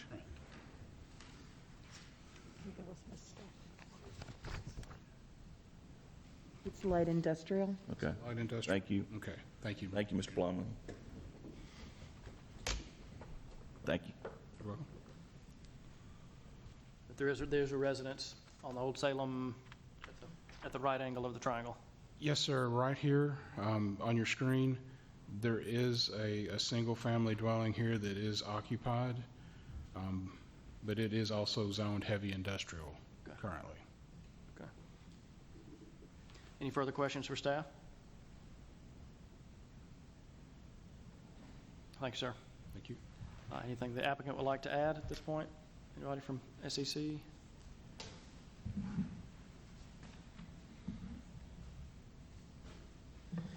Afternoon again, Rob Molson, SEC. Mr. Scott Forrester is here from Journey Home on that side. Mr. Joey Ryan from the building construction side of things here as well, for any questions you guys may have from them in regards to the property. We did have a neighborhood meeting a few weeks back on this, so we have met with the neighbors in regards to the property and the development of this building for Journey Home on that side. I think this is a great opportunity for Journey Home to open an establishment that will take care of our community, our homeless people in this community on that side, to provide the opportunity for shelter, but also an opportunity for maybe getting back on their feet as well on that side. And this is a heavy industrial zone. This is an opportunity to put a building in here that would be compatible with the existing zoning that's around it on that side, especially the land uses. As Brad did mention, there is an existing residential structure which is in the heavy industrially zoned zoning on that side, just to the north of our property on that side. So as you can see in the plans, we've got 12 feet of separation between the property line and the building itself. We'll be installing our landscaping, our perimeter landscaping along that periphery there, so have some tall canopy trees and such as our perimeter between the two properties on that side, between the residential and the Journey Home on that side. So I don't know if Mr. Foster wants to add anything to that on that side in regards to what the programmatic elements are with the building and his facilities, and then what they're looking to do for the community. Mr. Foster, if you'd like to add some.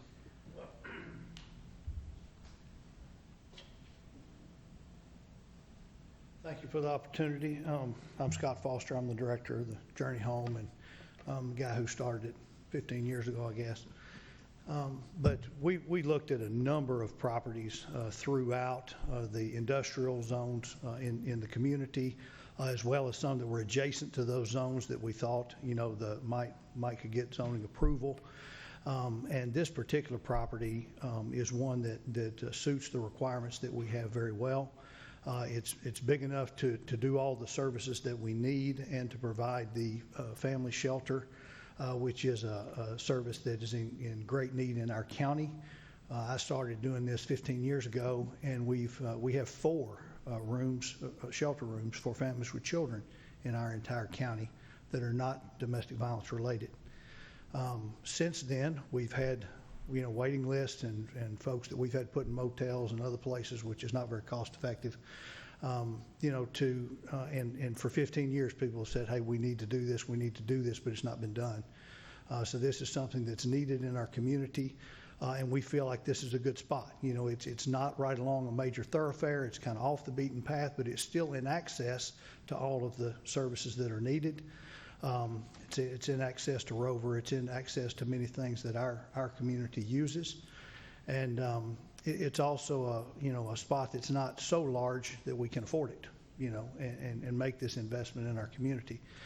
So there are a lot of reasons that I think this meets our needs, but also I think it will be a good thing for this area. We're going to plan to put in a building that will be as very functional and also very attractive and certainly not boring, that will be as good as anything in the industrial community there around it. And I think that our plan meets all the requirements that have been set out, for all the access and transportation and screening and all those type things. So we just are very hopeful that the board agrees. Scott, I got a question for you. Sure. So, will you have a volunteer or a paid person on site 24/7, or that's not the way it's going to work? Yes, that actually is the way it's going to work. So our daytime services will be much like what we do at our current outreach center, which is in a very small building in a small space, actually in the middle of the historic Bottoms redevelopment district. But we'll have our regular staff and our counseling, case management, housing services, and all those type things going on during the daytime. And then we'll have shelter services, or the overnight services, start about 4 o'clock, about when the other is shutting down. So we'll have, an overnight staff person that is there for that shift. Okay. So yeah, it'll be pretty much manned all the time. I think that's good to hear. Mm-hmm. So, thank you. Sure. So the people that are there overnight during the day, are they expected to leave, go somewhere else during the day, or is it for a short term, this can be their home where they live? Is that how that works? Right, that's a good question, and it will be different from family to family. Many of the families will be out working during the day. Children will be at school or daycare or other things like that. Some of them will be receiving housing, case management, and navigation services from our center. So you may have some of each. And the shelter itself, or the housing itself, is very short term. We're talking about folks that'll be there maybe from 30 to 90 days. Tops. It's not a place where people live per se. It's more of a transitional nature where we, kind of help people move toward, permanent living, but we have a stable environment to do that. It's most all the kind of services that people need, whether it's anything from getting a job to counseling to health care to mental health to any education, any of those kind of things. They just don't really work to help somebody move forward unless you have a stable roof over your head while you're engaging them. And so this gives us that temporary or transitional type place to be as people move toward permanent housing. Did So, did that the answer sewer your issue, does that hinder what you're trying to do, or is that something with only having 10 rooms instead? I guess you had room for more, but it's... We have room for more, but the thing is, we want to help people become integrated into community. So our goal is not that to necessarily make it easier for somebody to be homeless. We want people to go beyond being homeless and get back into our community and be in regular housing and, be in regular social groups and community and faith communities and all that kind of thing. That's our goal. So we really don't want to, when you put folks coming in a funnel, you don't want to make the mouth of the funnel so large that the bottom of the funnel is still finite in getting people out into affordable workforce type housing and that kind of things in our community. So we've got more space to do those type things, but we've put the most of our emphasis on our space in the services needed to move people forward. That's like with our dining room. The dining room in the new plan is not really much bigger than the dining room we currently have, seat about 50 people, because that's not what we need. We don't need a larger dining room. We need to help people move more consistently and effectively toward integration in our community. You anticipate moving all your services to this building, should it? Yes. Okay. Yes. Yeah, we have scattered site housing throughout the community, but all of the services that we have at our current center will move here, as well as all of our staff, which staff is currently at a couple of different locations, just because we ran out of room. Right. And so that and the family services will be at this new site. Okay. Yes, sir. Thank you. Any more questions for Mr. Foster? Thank you for your comments. At this time, we'll conduct a public hearing. Unless, Mr. Barber, you have something you want to add at this point? I just wanted to mention one Sure. thing about in the staff report, and earlier I mentioned that they are going to be going to City Council for a variance of the sewer allocation. If for some reason it's not approved tomorrow night at City Council, the number in the shelter would drop to 22 instead of 30. So I just wanted to make sure you all were aware of how much difference would be if that was not approved. Okay, thank you. Okay. This time we'll conduct a public hearing. Anyone present wishing to speak for or against this application, if you come forward and give us your name and provide us any comments you may have. First of all, I want to say thank you for what you do. But my name is Roger Patterson. I own Patco Industrial Supply at 1002 Samsonite Boulevard. I think we do need to help the homeless, but I don't think the heavy industrial place is where to do it. I have a storefront. We have 120, 125 people a day, from teenagers to farmers coming in my business. We've got the Child Advocacy Center that's our next door neighbor, and you know what they do. I don't have to tell you that. If you ride down where they are now, you see homeless people everywhere all day long. I got a Murfreesboro police report here. They've been called over 400 times since 2018. And I just don't think this is the place to put it. I don't think we're fixing a problem. I think we're moving a problem. So, thank you. Thank you.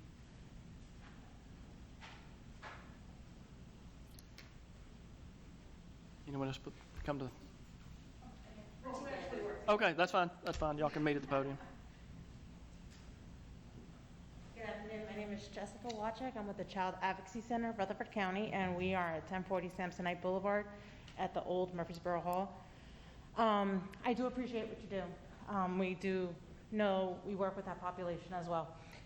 We work with child sexual victims, and one of the good things about the area that we are right now is that it's extremely private. The families that we serve come in there, and there's not a sign outside. Everybody thinks it's vacant, but it's not. We've been there for almost 20 years. And the good thing about it is that families could go in there and their privacy is respected. They have confidentiality. We never serve one family. We only serve one family at a time. We never have people there in multitude. So our concern is basically the safety and the looting, if there be any. If we're usually there 8 to 4:30. Sometimes in the evenings, if there are priority cases where the child is in immediate danger. So we wanted to know if where the property is in this triangle, I guess the fire hall is right there. Is there going to be a fence that's going to be separating our parking lot with that?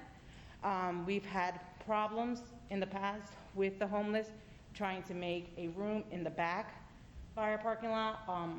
They've also connected, we have outlets on the outside of our building, and they have been broken where homeless have set up camp outside on the back. So we've had those issues before. So we wanted to see if that was going to happen.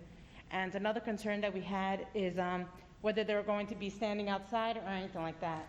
like I said, we deal with child victims and their families, and non-offending families. We do not work with perpetrators.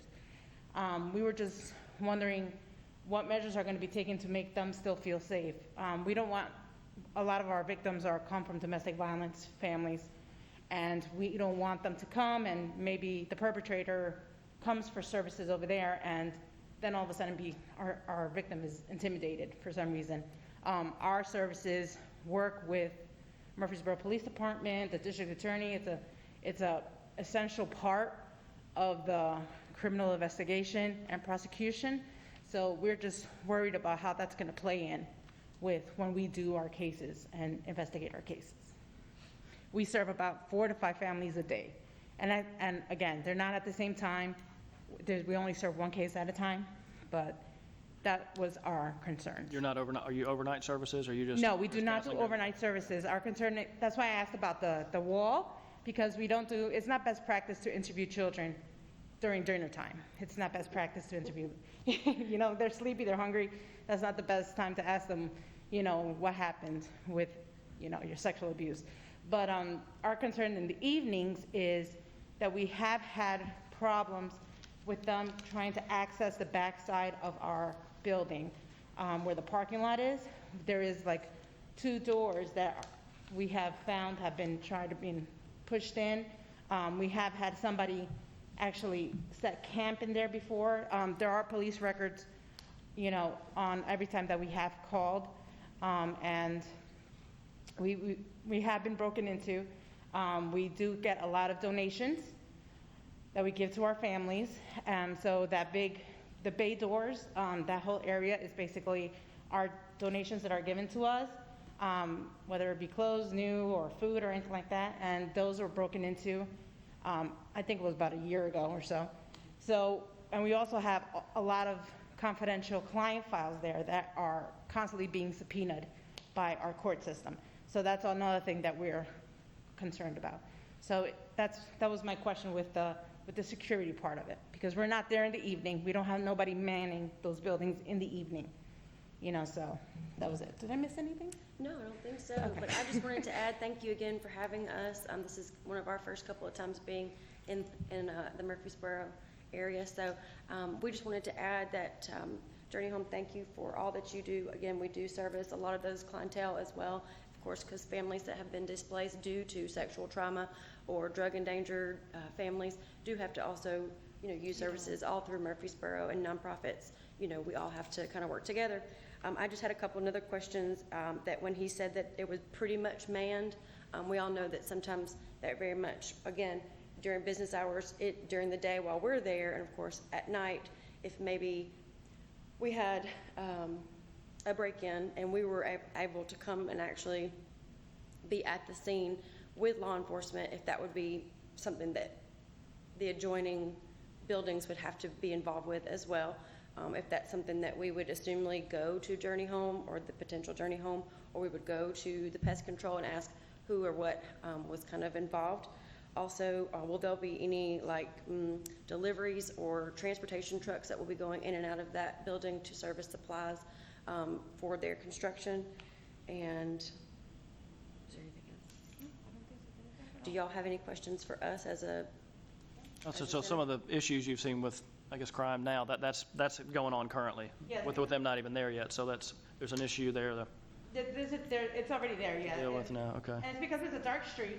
It's a very dark street, and I know that there's police officers that actually, it's where the interstate comes out on 80, I believe, and there's usually a police officer that sets camp there every now and then, you know, and the DMV is across. The DMV, yeah. Yeah, and there's usually, I don't know if they're empty cars, but I know there's state trooper cars over there. But other than that, we have had instances, like I said, everybody thinks that building is vacant because we don't have a big sign advertising what we do because of the privacy of our clients. Right. Yeah. Thank you. Thank you for your time. You as well.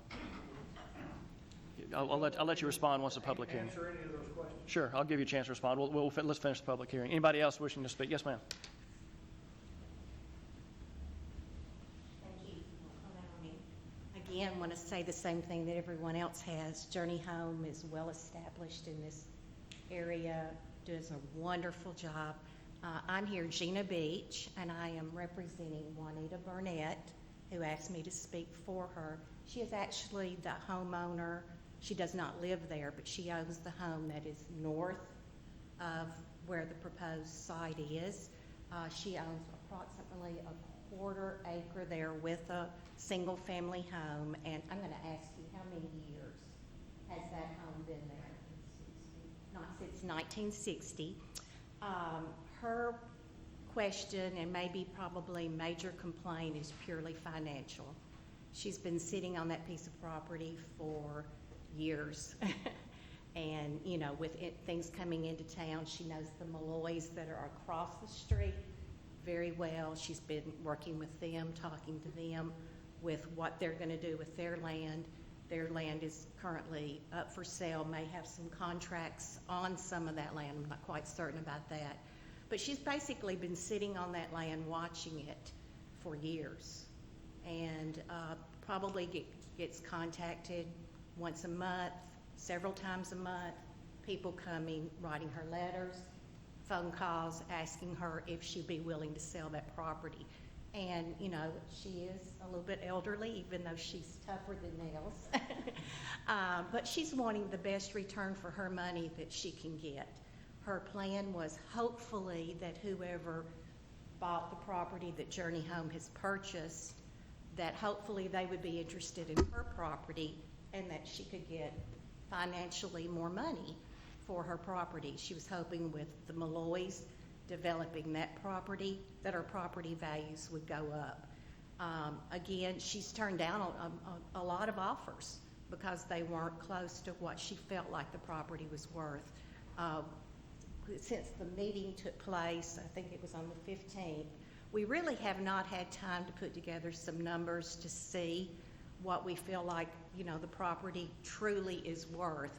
But we've been told by various people that if Journey Home moves in there, that her property value is going to substantially go down. I hate to say that. Again, they do a wonderful job. But the concern has been, as with what they have now, is are people going to hang out there after hours? Are they going to be contained into the buildings? Or is it going to be a place to come and that at the end of the meal, they'll be hanging out outdoors? But for us, that's not the primary motive. The primary motive is just strictly that her property value probably has significantly gone down. There is a trucking company that is just north of her, and there has been somewhat, very small, but somewhat interest, you know, that maybe there was a possibility that they could buy it, but that hasn't happened. But at the moment, what has happened is with the trucking company and with Journey Home, she is basically landlocked. So it has definitely decreased the value of her property. I thank you for your time. Thank you.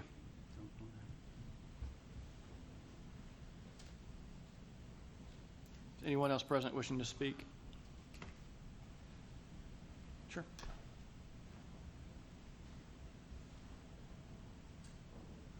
My name is Bill Reed. I reside at 2413 Garrison Cove.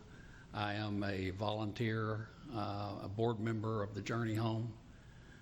It seems that the one thing everyone in the room agrees with is that the Journey Home does a good job.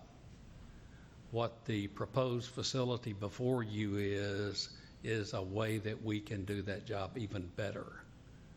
We can do the job with more internal circulation of people as opposed to parking lots. We have the space to do that. We have the ability to have emergency family shelter. You've heard the statistics that Scott spoke about. Essentially, we don't have much of that in Rutherford County today. Yet every single night, we have people who sleep in cars, families who sleep in cars in this wonderful, generous county. I would urge you to consider the special use permits to allow Journey Home to continue to do the good work it does and to expand that work in our county. Thank you.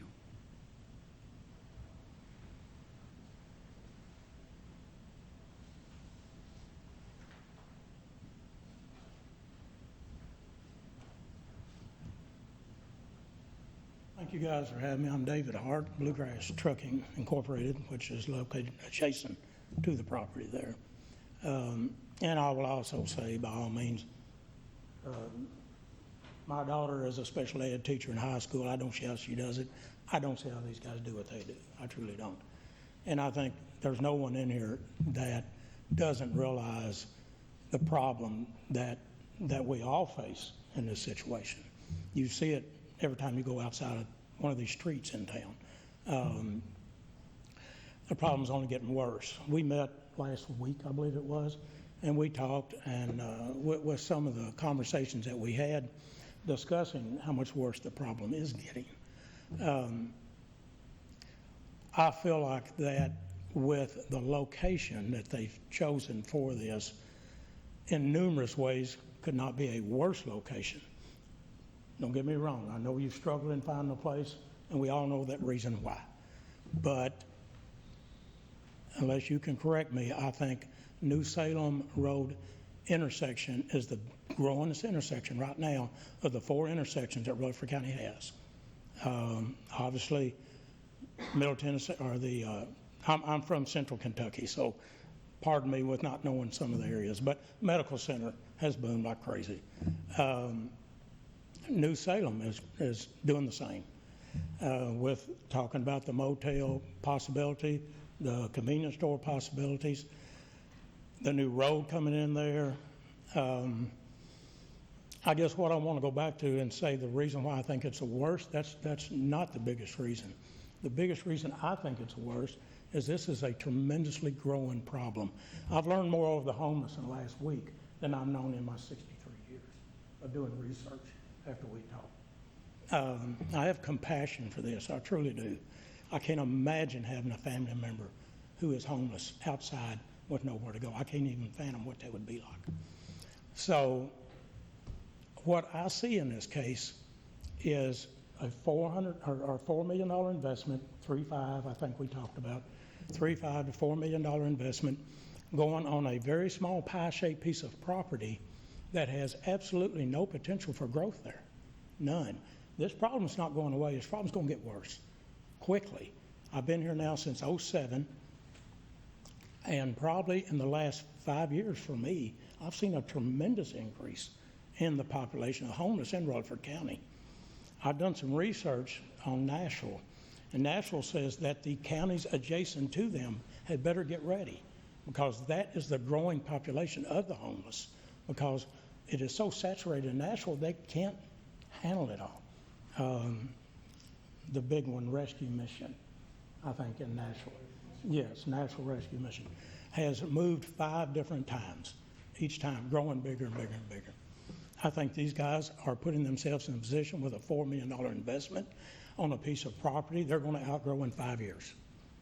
And I think they're going to be right back here in 5 to 7 years asking you for a new location, because this is just not fitting the bill, and it's not going to. We're bringing homeless now to one of the busiest streets there is, which is Middle Tennessee Boulevard, New Salem, bringing them in. They're going to stay close to where is, and let me back up and say, I want to say this because of what you're telling me about what this facility is for. I understand that fully, but you're saying you're moving your other facility to this location, which also brings that onset of problems that you have now. Go by there any day, there's 10 to 15 there, a cop car usually. That's understandable. That's going to be anywhere you go, in any city you go in this situation. That's going to be the same here, because they're not moving one segment, they're moving the whole thing. They're only dealing with one segment. He had mentioned that they're not allowed to stay there. They can only come there to get a free meal and a shower. They're going to stay closer to that, as they do now. Spoke to Mr. Malloy. He cleared a piece of property on the other side of New Salem. They're building a business center there, I think, and spent $8,000 just to clean up the tent area compound that was there, to move that. We moved this on the other side of Middle Tennessee Boulevard.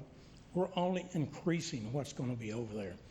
And I know one thing you haven't considered in that, between the new trucking location at the end of Malloy the Adient plant, which is where I do my business, who produces the seats for Nissan, and the dairy plant, and what trailers we have there, you're going to have 1,000 to 1,500 dry van trailers.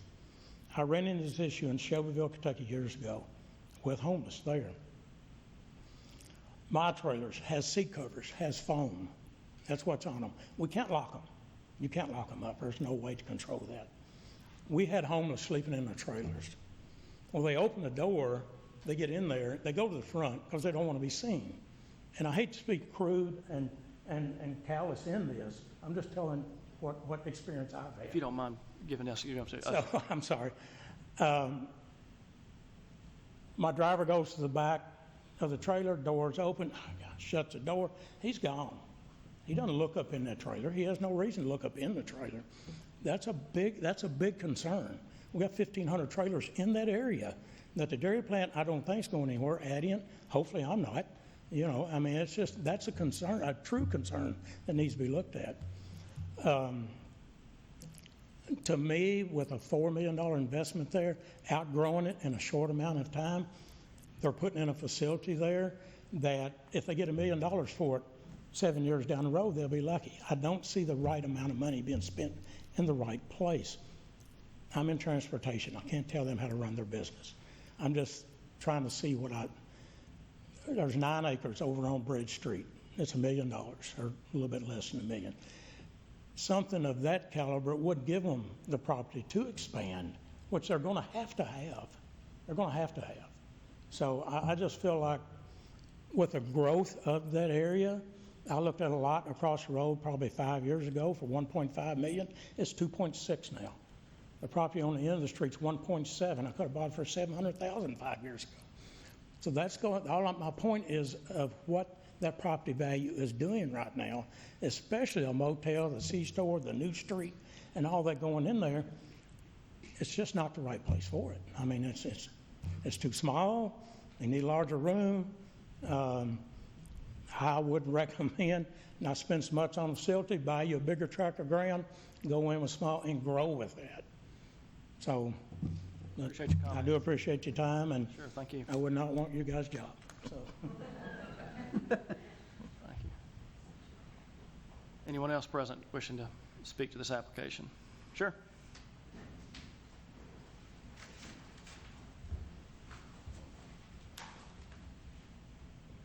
Good afternoon. My name is Jeffrey Parker. I'm the Executive Director with the Housing, Health, and Human Services Alliance of Rutherford County. We are one of the coalition organizations that brings together many of the members of our community and organizations that work with those experiencing homelessness and those at risk of becoming homeless. So I'm one of the people who gets to look at kind of that big picture question of how we can partner together to serve those of our neighbors who need that assistance. As Scott mentioned, we have 4 shelter spaces available for families with children in our community right now. We maintain something that's called the by name list, which literally just means where we coordinate the effort for how we're serving families and individuals who are the most vulnerable, who are experiencing homelessness in our community. And I pulled up the latest numbers from that list this morning. We have 12 families right now waiting for some kind of shelter space to become available who reach that highest criteria of vulnerability on our index. As has already been mentioned, Journey Home is one of our biggest agencies that provides assistance and service and have branched out in a number of ways to meet the needs of our neighbors who are looking to us for help. As was mentioned earlier, this is part of a phased plan that is part of the bigger picture of how we as a community can work together. And I am here to say also that I represent one of the agencies that's here to partner with the city and the county and with agencies like Journey Home and any citizens and residents that want to get involved and be parts of these conversations. We help coordinate that effort and can definitively say that, yes, this is an important piece of not just those shelter spaces, but how we coordinate the services that are available so that folks have a place to come indoors, whether it be during the day to receive the services that are going to be most beneficial for them, or yes, also in the evenings as shelter beds are available. And we're one of the partners that's going to be with you through the process and on into years to come. I also wanted to share just a little bit of the latest data that we have. Each year at the end of January, we conduct something called the point in time count that is literally just that. We pick a day the last week of January, and in compliance with housing and urban development regulations, we do our best job to count those that are experiencing homelessness in our community. We saw a slight uptick in the percentage of our count this January that is unsheltered, that is living outside. It's also worth noting that that uptick was significantly less than the growth of the population as a whole in either Murfreesboro or Rutherford County. So what that tells us from our end of the spectrum is we're doing something really right. And we have an opportunity here to do that for more of the people who are experiencing unsheltered homelessness. And we have plenty of partners to make it happen. Thank you. Thank you.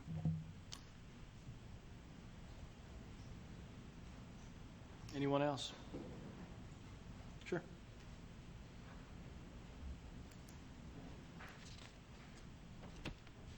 My name is Josh Markham. I'm a missions director at First Methodist, but I'm a volunteer at the Journey Home. Just to speak briefly about kind of some of the security aspects, one of the things that I know that Journey Home does great is they utilize Charity Tracker, which is a software that United Way has provided to all of the agencies here in town. What Charity Tracker does is it's a online database, a filing system basically to keep track of people and progress them through their assistance. The nice thing about Journey Home, I use Charity Tracker at the church when people call, ask for assistance. I use it to find out, are they working with somebody else? What do they need? Nice thing about Journey Home is they put all of the information in, and they even take pictures. So I know that they are going through every single person that comes into their building to receive services. They're getting their name, they're getting as much information as they can, they're taking their picture, they're issuing them a Charity Tracker card so that when they go to other places they can scan that in a resource. So for me, there's security in that, in knowing that everyone that comes through that door has been at least had their picture taken and their name. So whereas now you've got people living in the woods in that area and possibly hooking an extension cord up to your building, with Journey Home, the people that come through there, they're at least known. So we know who they are, there's a name, there's a picture, so there's some security in that as well.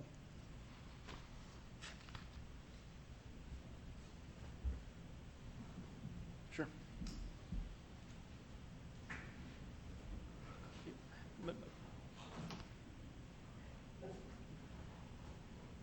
I'm Drew Shelley. I live at 1828 Mosaic Trail here in Murfreesboro. I'm glad to be here. I'm also one of the pastors at First United Methodist Church on Thompson Lane, and I guess I'm speaking on behalf of our 3,782 members at First Methodist Church, and as one of the 60 churches involved in this very important ministry in our community. We are so grateful that this work is part of the solution to the problem or the struggle of homelessness in our community, and just applaud Scott and the Journey Home for the work that they do. It is absolutely incredible. And I think the thing that we're struggling with is, well, what do we do? What do we do about homelessness? We all have that, do we want this in our backyard thing going on? And that's understandable. But at some point we have to say, how are we going to make a difference in our community about this particular thing? The Journey Home folks are answering that question every single day. It's messy, it's not perfect, it's complicated, but they're doing a really good job, and they have a whole lot of folks in our community involved in this work, and I just want to speak for their request and offer a word of support and hope for their future, and the assurance that many, many folks are involved in this work across our community and happy to be part of it. Thank you.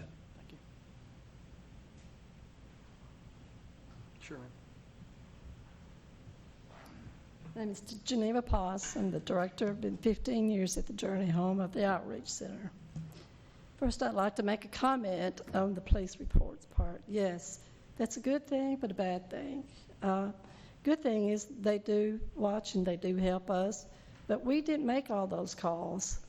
from activity going on that's harmless or been hurt. I've been there, never been hurt, never been pushed down or maybe slandered sometimes.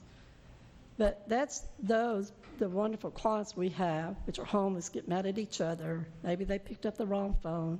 They call the police. So that's a lot of counts on that. They're calling about themselves for something between each other. So, and I just want it's not going to be too small, too big ever. It's going to always be homeless.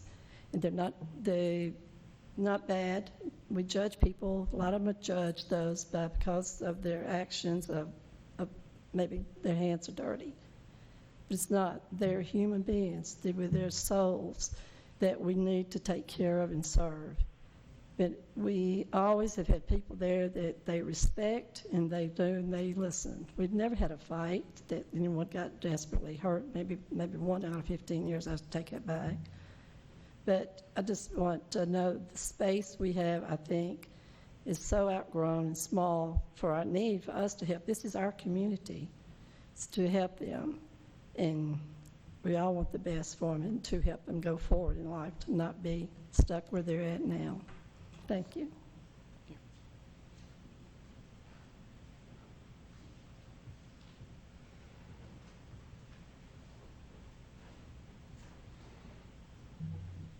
Good afternoon. My name is Lynn Watson. I'm also on the board at Journey Home. I live at 711 Majesty Drive. One of the things I've learned about the work of Journey Home is it's not just a shelter. It's a place that offers services to try to improve lives and to move people from the lowest lows into a situation where they can have housing, they can have counseling, they can have career opportunities to try to restore their lives.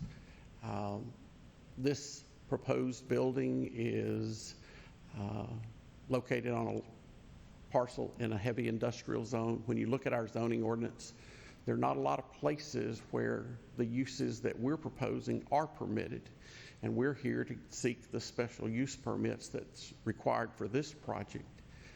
We've looked at lots of properties.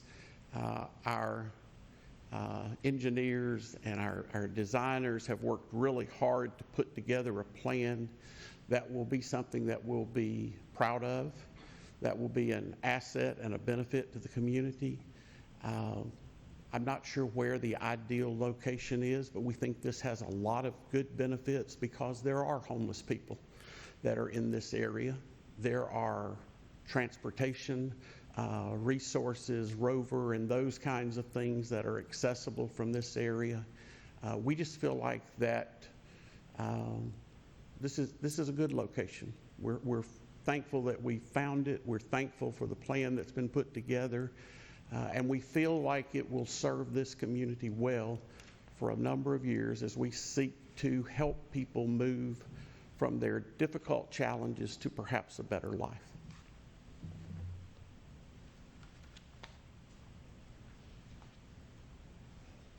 Anyone else that would like to comment on this application?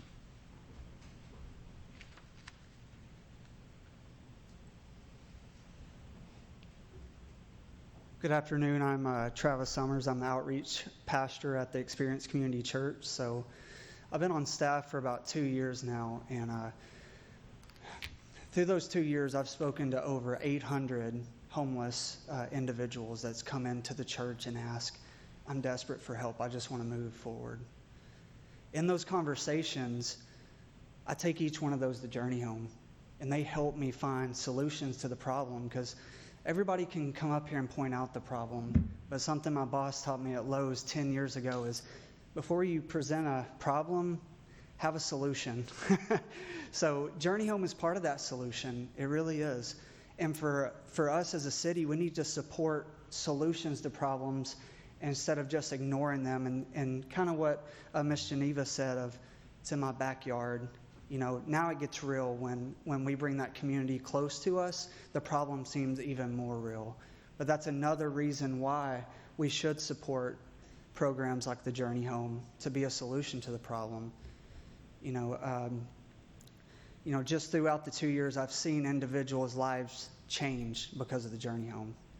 This isn't a problem, it's an opportunity to really pour into people, to help guide them when they feel like they have nobody, to make them feel seen and loved, to make sure that they know they have somebody here to walk with them when the rest of the world says no, Journey Home says yes. And there's so many organizations in Murfreesboro that partners with them. That's part of the solution. So, getting to know these people individually and seeing how their life is impacted through the Journey Home makes you just want to go all in with them. And that's where we're at as a church. We're all in with the Journey Home and what their vision is. And we see the solutions every single day. We get to know those individuals. So thank you, Scott. Thank you to everybody that's involved with the Journey Home, because we see it. I'm just hoping you guys see it too.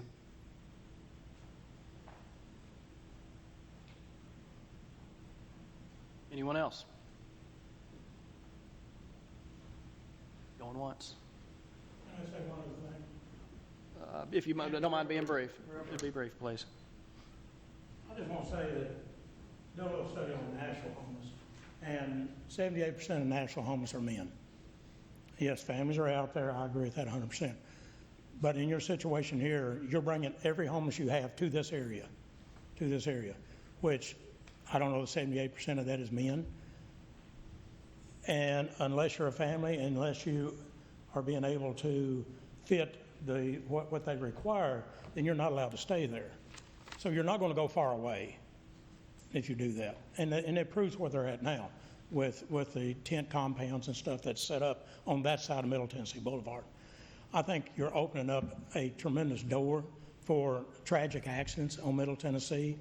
These people move around, and I hate to say these people because that makes me sound callous, and I don't mean that. I truly don't. But they carry what they own, and they're trying to cross a 5, 6 lane, 4-lane highway there, and I see it bringing it all together right in that area right there, and it just doesn't seem to be the right fit with that area growing into the retail direction that it appears to be growing in. So, thank you, sir. Thank you. Is that everybody that like to speak? Absolutely. I'm gonna let you. We'll close the public hearing, and Mr. Foster, feel free to make whatever clarifications and other information you'd like to provide. I tried to make note as we went on to folks that actually asked questions. The first question was, would the area around the back of the old fire hall be fenced? And the plan includes a privacy fence from all the way up at the very front by the parking lot, all the way down the trucking yard side, and all the way on the other diagonal, all the way down toward the front parking lot. So yes, that would all be a privacy fencing, whether it be wood fence or the white plastic fence or some type of privacy fencing. And of course, it'll have the screening with shrubbery, nursery, and all that stuff. The question on the overnight staff and whether it would be better or not for your situation, that of having people that had been there or tried to break in or made camp or plug things in at the building. I think part of that goes back to the fact that it does look kind of abandoned, and there's woods behind it, because this development will actually improve that street, in my mind, very significantly. It's going to be a very nice campus put there. Let's see. There was a question as to whether people would be around the front of the building, kind of like they're around the front of the building now at the Journey Home.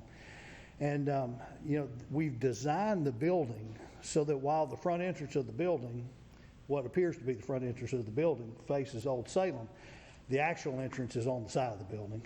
And there actually is some green space toward the rear of the property that will be in the fenced area where the privacy fencing and that kind of thing is. So we've got a lot more space inside designated to the services that help people move forward. So we'll have a lot more folks inside the building, and then in the rear the green space to the rear of the building. So we eliminate the folks. Right now we're in 1/4 of an acre, a little less than 1/4 of an acre, and we're talking about 1 1/4 acres. Then there was a question of whether it was large enough and whether it will need more space later. As Mr. Parker mentioned, our goal as a community, we've had relentless growth for over 30 years. And when you have relentless growth, every segment of the community grows. I can just give you research after research about that, but what our goal has been as a community, if we can kind of hold the line on the growth of the homeless population while the rest of the community grows, then proportionally we're winning. You know, we're winning because we keep that number low. The idea is to move people through services and find the supports they need and get them into housing as quickly as possible and integrated into the community. Not to need a bigger space for more shelter or more services there, is to move people through more efficiently. And we believe this space will give us room to do that for many, many, many years.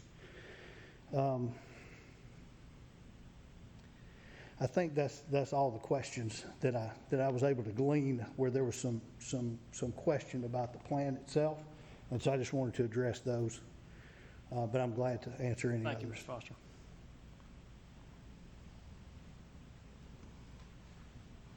Any further questions for staff or further discussions?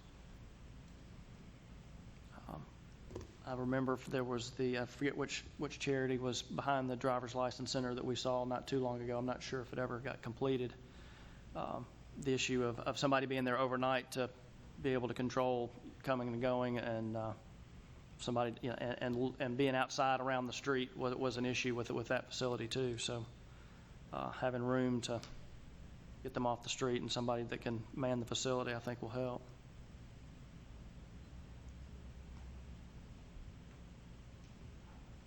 You know, I'll make a comment to the folks that are speaking against this special use permit.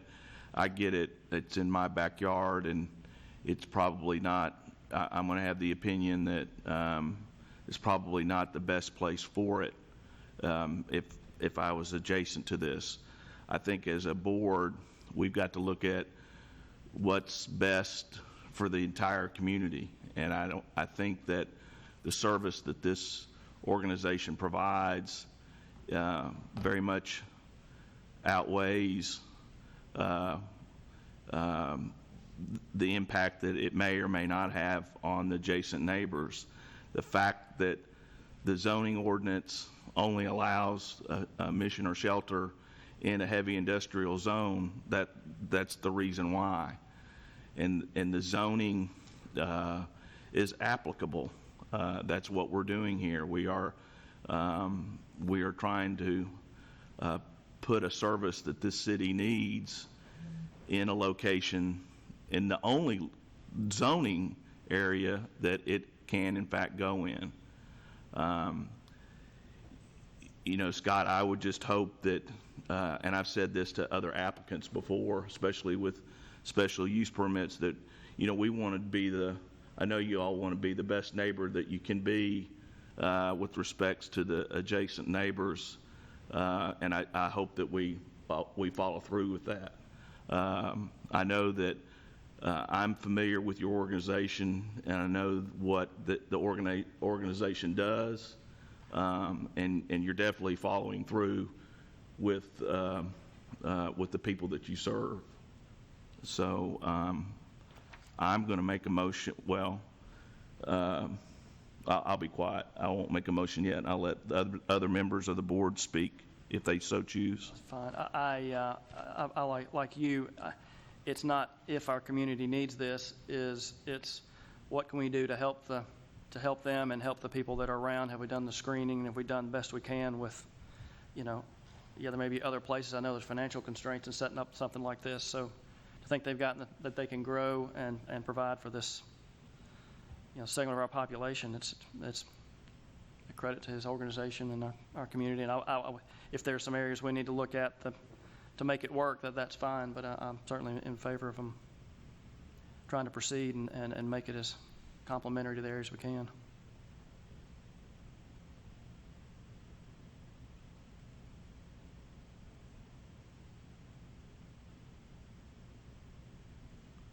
I can't make any comment. Yeah, I know.